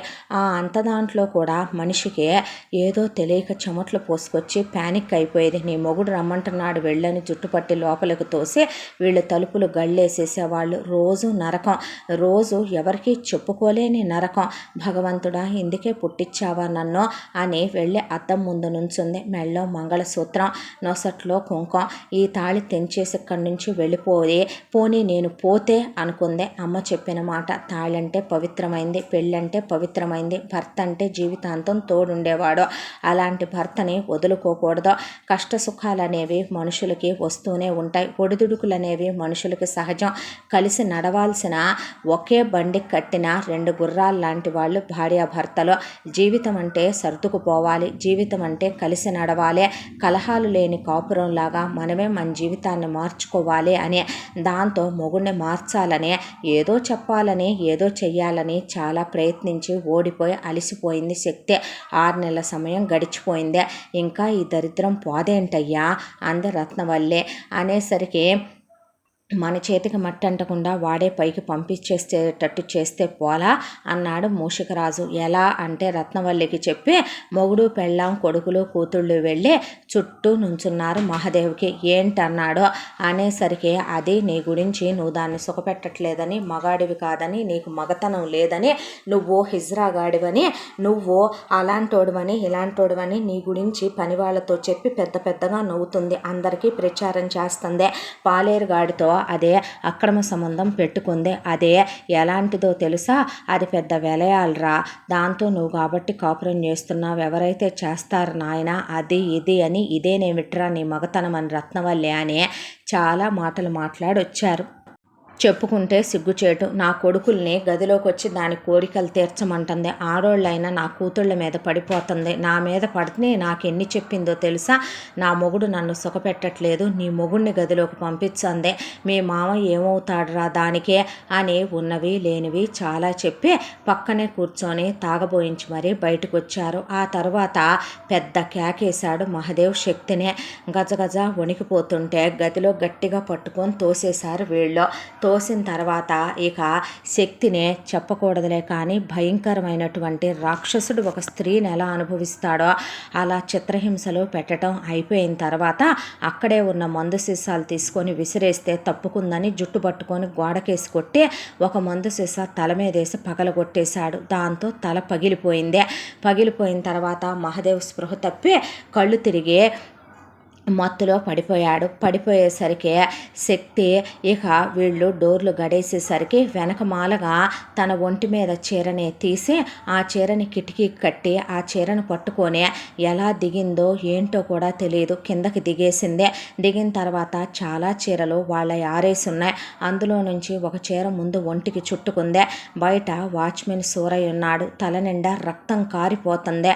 గబగబా చీర కొంగు చించి తల కట్టుకున్న తర్వాత ఎక్కడ సూరయ్య బయటికి వదలడోనని చేతులెత్తి దండం పెడితే, వెళ్ళిపో తల్లి, నువ్వెటు ఇక్కడ ఉండలేవులేమ్మా, ఉన్నా బ్రతకలేవు నువ్వు ఈ రాక్షసుల మధ్య అన్నాడు. నాకు ఒక్క 2,000 ఇవ్వగలవా అని అడిగితే, అయ్యో దానికేం భాగ్యం తల్లి అని ఆయన వేలుకున్న ఒక ఉంగరం ఇచ్చి, నా దగ్గర డబ్బులు లేవమ్మా, ఇది పెద్దయ్య గారే నాకు ఒకానొక రోజు బహూకరించిందే, నువ్వు తీసుకెళ్ళి దీన్ని అమ్మేసుకొని ముందు ఆ దెబ్బలు నయం చేయించుకో తల్లి, ఈ ఉంగరం చాలా ఖరీదుంటుంది అని అన్నారు. అయ్యగారి చేతికుందే నాకు బహుమానంగా ఇచ్చారు ఆయన.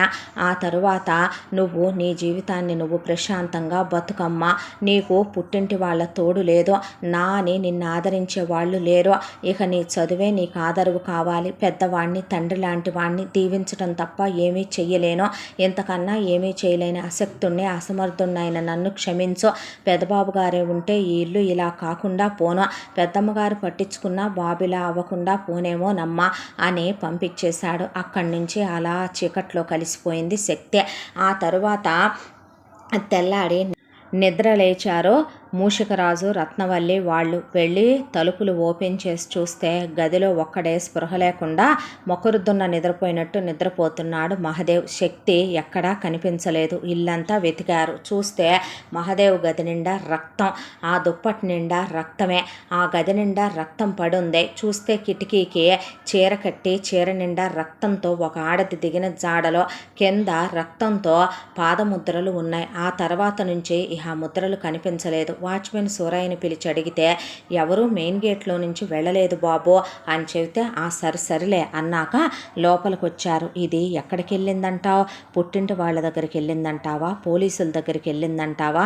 అది పోలీసుల దగ్గరికి వెళితే మన దగ్గర ఎంత డబ్బు ఉందే, మనం పోలీసులను కొనలేమా, మనం లాయర్లని కొనలేమా? పుట్టింటి వాళ్ళ దగ్గరికి వెళ్ళిందా?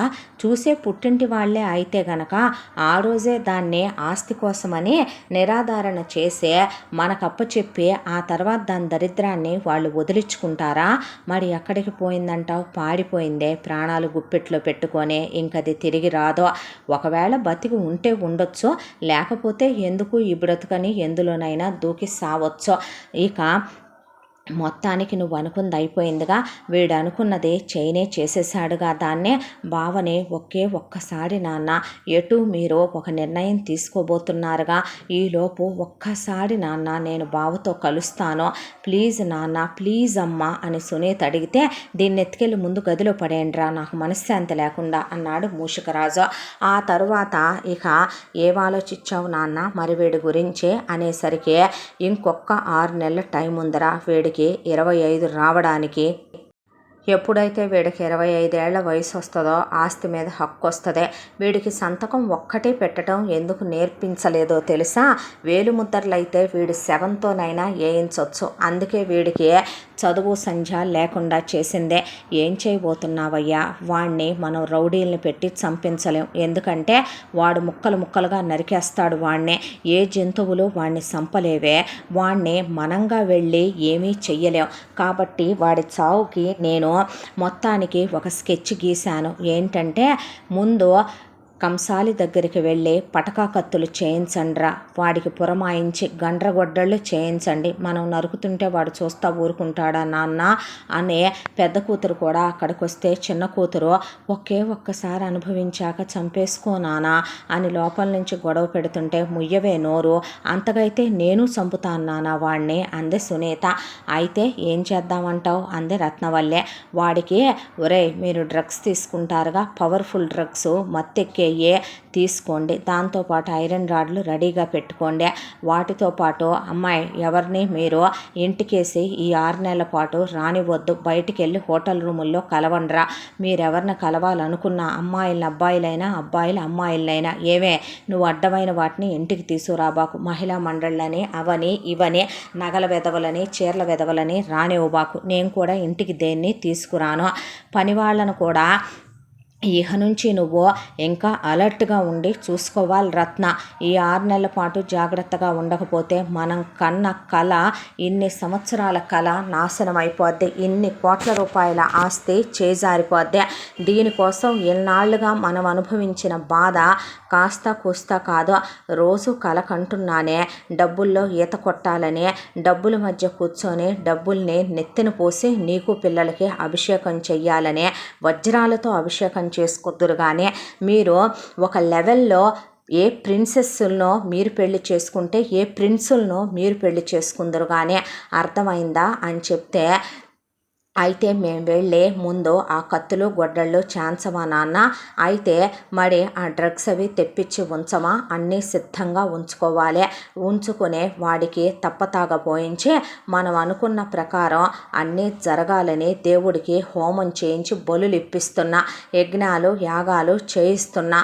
వాడిలాంటి వాడిని చంపటం అంటే అది చిన్న విషయం కాదురా. ఆ దశకంఠుడైన రావణాసురుడు కన్నా భయంకరమైన వాడు వీడు. వీడిని పైకి పంపటం అంత తేలికైన విషయం కాదు. ఏమాత్రం యామరపాటుతో ఉన్నా మన పైకి పంపించేస్తాడు వీడు. దానికి తోడు ఎప్పుడు మనకి బయట ఒక గోడ ఉంటుంది. ఆ గోడ కన్నా కూడా 20 అడుగులు ఎత్తు పెంచి ఇంకో గోడ ఇంటి చుట్టూ, ఇంట్లో నుంచి బయటికి ఎలాంటి సౌండ్లు వెళ్లకుండా గోడ కట్టించేయండిరా అంటే, అదెంతసేపు పని నాన్న? ముందు ఈ పనులన్నీ పూర్తవ్వాలి. పని పూర్తయిన తర్వాత వాడి చావుకు ముహూర్తం సిద్ధం చేయాలి అని అంతా అయిపోయిందే. గోడ కట్టించారో, లోపల పని వాళ్ళని ఇంకా అలర్ట్ చేసేసారో, అందరినీ చెకింగులు చేస్తున్నారు. ఇంకా ఎవరో బలగాలు పెరిగిపోయారో. ఒకవైపున సూరయ్యకి అసలు మళ్ళీ గోడ ఉండగా ఇంటి చుట్టూ ఎంతెత్తు గోడ ఎందుకు కట్టించారో లోపల నుంచి బయటికి ఏమీ వినిపించకుండా అర్థం కాలేదు. అసలు లోపల మాటలు ఇదివరకు కాస్తన్నా వినిపించేయే, ఇప్పుడేమీ వినిపించట్లేదు. పని వాళ్ళందరూ కూడా టైంకి వచ్చి పనిచేసి వెళ్ళిపోవాలంటున్నారు. ఇప్పుడు ఇదివరకు పని వాళ్ళు కొంతమంది ఇంట్లోనే ఉండేవాళ్ళు, కానీ ఇప్పుడు ఎవరిని ఇంట్లో ఉండొద్దంటున్నారు. ఎవరి టైములకు వాళ్ళు వచ్చి ఎవరి పనులు వాళ్ళు పూర్తి చేయగానే సాయంత్రం 5 పాటికే ఇల్లంతా నిశ్శబ్దమైన శ్మశానంలాగా, బయట గేటు ముందు సూరయ్య మినహా ఎవ్వరూ ఉండట్లేదు అక్కడ. సూరయ్యకే ఒక్కొక్క క్షణం పాటు అంత పెద్ద ఎస్టేట్ ఆయా, అందులో ప్యాలెస్ ఆయా, ఒకవైపు నక్కలు ఊళ్ళ పెడుతూ ఒకవైపున అది ఉంది సిటీకి అవుట్కట్స్లోనాయా. దాంతో కాళ్ళు చేతులు వణికి భయం కూడా వస్తోంది ఒక్కోసారి సూరయ్యకే. అయినా చిన్నప్పటి నుంచి ఉన్నోడే కాబట్టి ధైర్యంగా ఉండగలుగుతున్నాడు సూరయ్య. ఇలా 6 నెలల కాలము గడిచిపోయిందే. ఇక తెల్లాడితేనే ముహూర్తం పెట్టేసుకున్నాడు మూషికరాజు. బలులన్నీ అయిపోయినాయి, క్షుద్ర పూజలన్నీ చేయించొచ్చాడు. అయిపోయిన తర్వాత రేపే వీడిని పైకి పంపించే రోజు, అందరూ సిద్ధంగా ఉండండి అని చెప్పాడు పెళ్ళానికి, కొడుకులకి, కూతుళ్ళకి. వీళ్ళు ఇక్కడ ఇలా మాట్లాడుకుంటూ ఉండగానే వీళ్ళు ఉండే ఊరికి చాలా దూరంలో ఒక ఊరు. ఆ ఊరిలో ఒక చాలా పెద్ద హాస్పిటల్. ఆ హాస్పిటల్లో ఒక ఐసీయూ రూము. ఆ ఐసీయూ రూమ్లో బెడ్ మీద ఉన్నటువంటి ఒక పెద్ద ఆయన ఒక్కసారిగా కళ్ళు తెరిచాడు. నర్సు పరిగెత్తుకుంటూ వెళ్ళి డాక్టర్ని పిలుచుకొచ్చిందే. ఎన్ని సంవత్సరాలుగా కోమాలో ఉన్న ఆయన లేచాడనే పాటికే డాక్టర్లు పరుగు పరుగున వచ్చి ఆయన్ని పరీక్షించటం మొదలుపెట్టారు. మీరు అంటే రాజా రవీంద్రవర్మ అని లేచి కూర్చున్నాడు ఆయన. ఒక్కసారిగా డాక్టర్లంతా ఉలిక్కిపడి ఆయన ముఖం వైపు చూశారు. ఇంతటితో నా భార్య నా హక్కు కథ మొదటి భాగం పూర్తి. ముగింపు భాగంతో మళ్ళీ కలుసుకుందాం. తప్పకుండా మన ఛానల్ని లైక్ చేయండి, షేర్ చేయండి, సబ్స్క్రైబ్ చేయండి, బెల్ ఐకాన్ క్లిక్ చేసి ఆల్ అనే బటన్ని ప్రెస్ చేయడం మర్చిపోకండి. ఈ కథను మనకు అందించిన కథా రచయిత్రి జి యామిని శ్రీనివాస్ గారు. Thank you.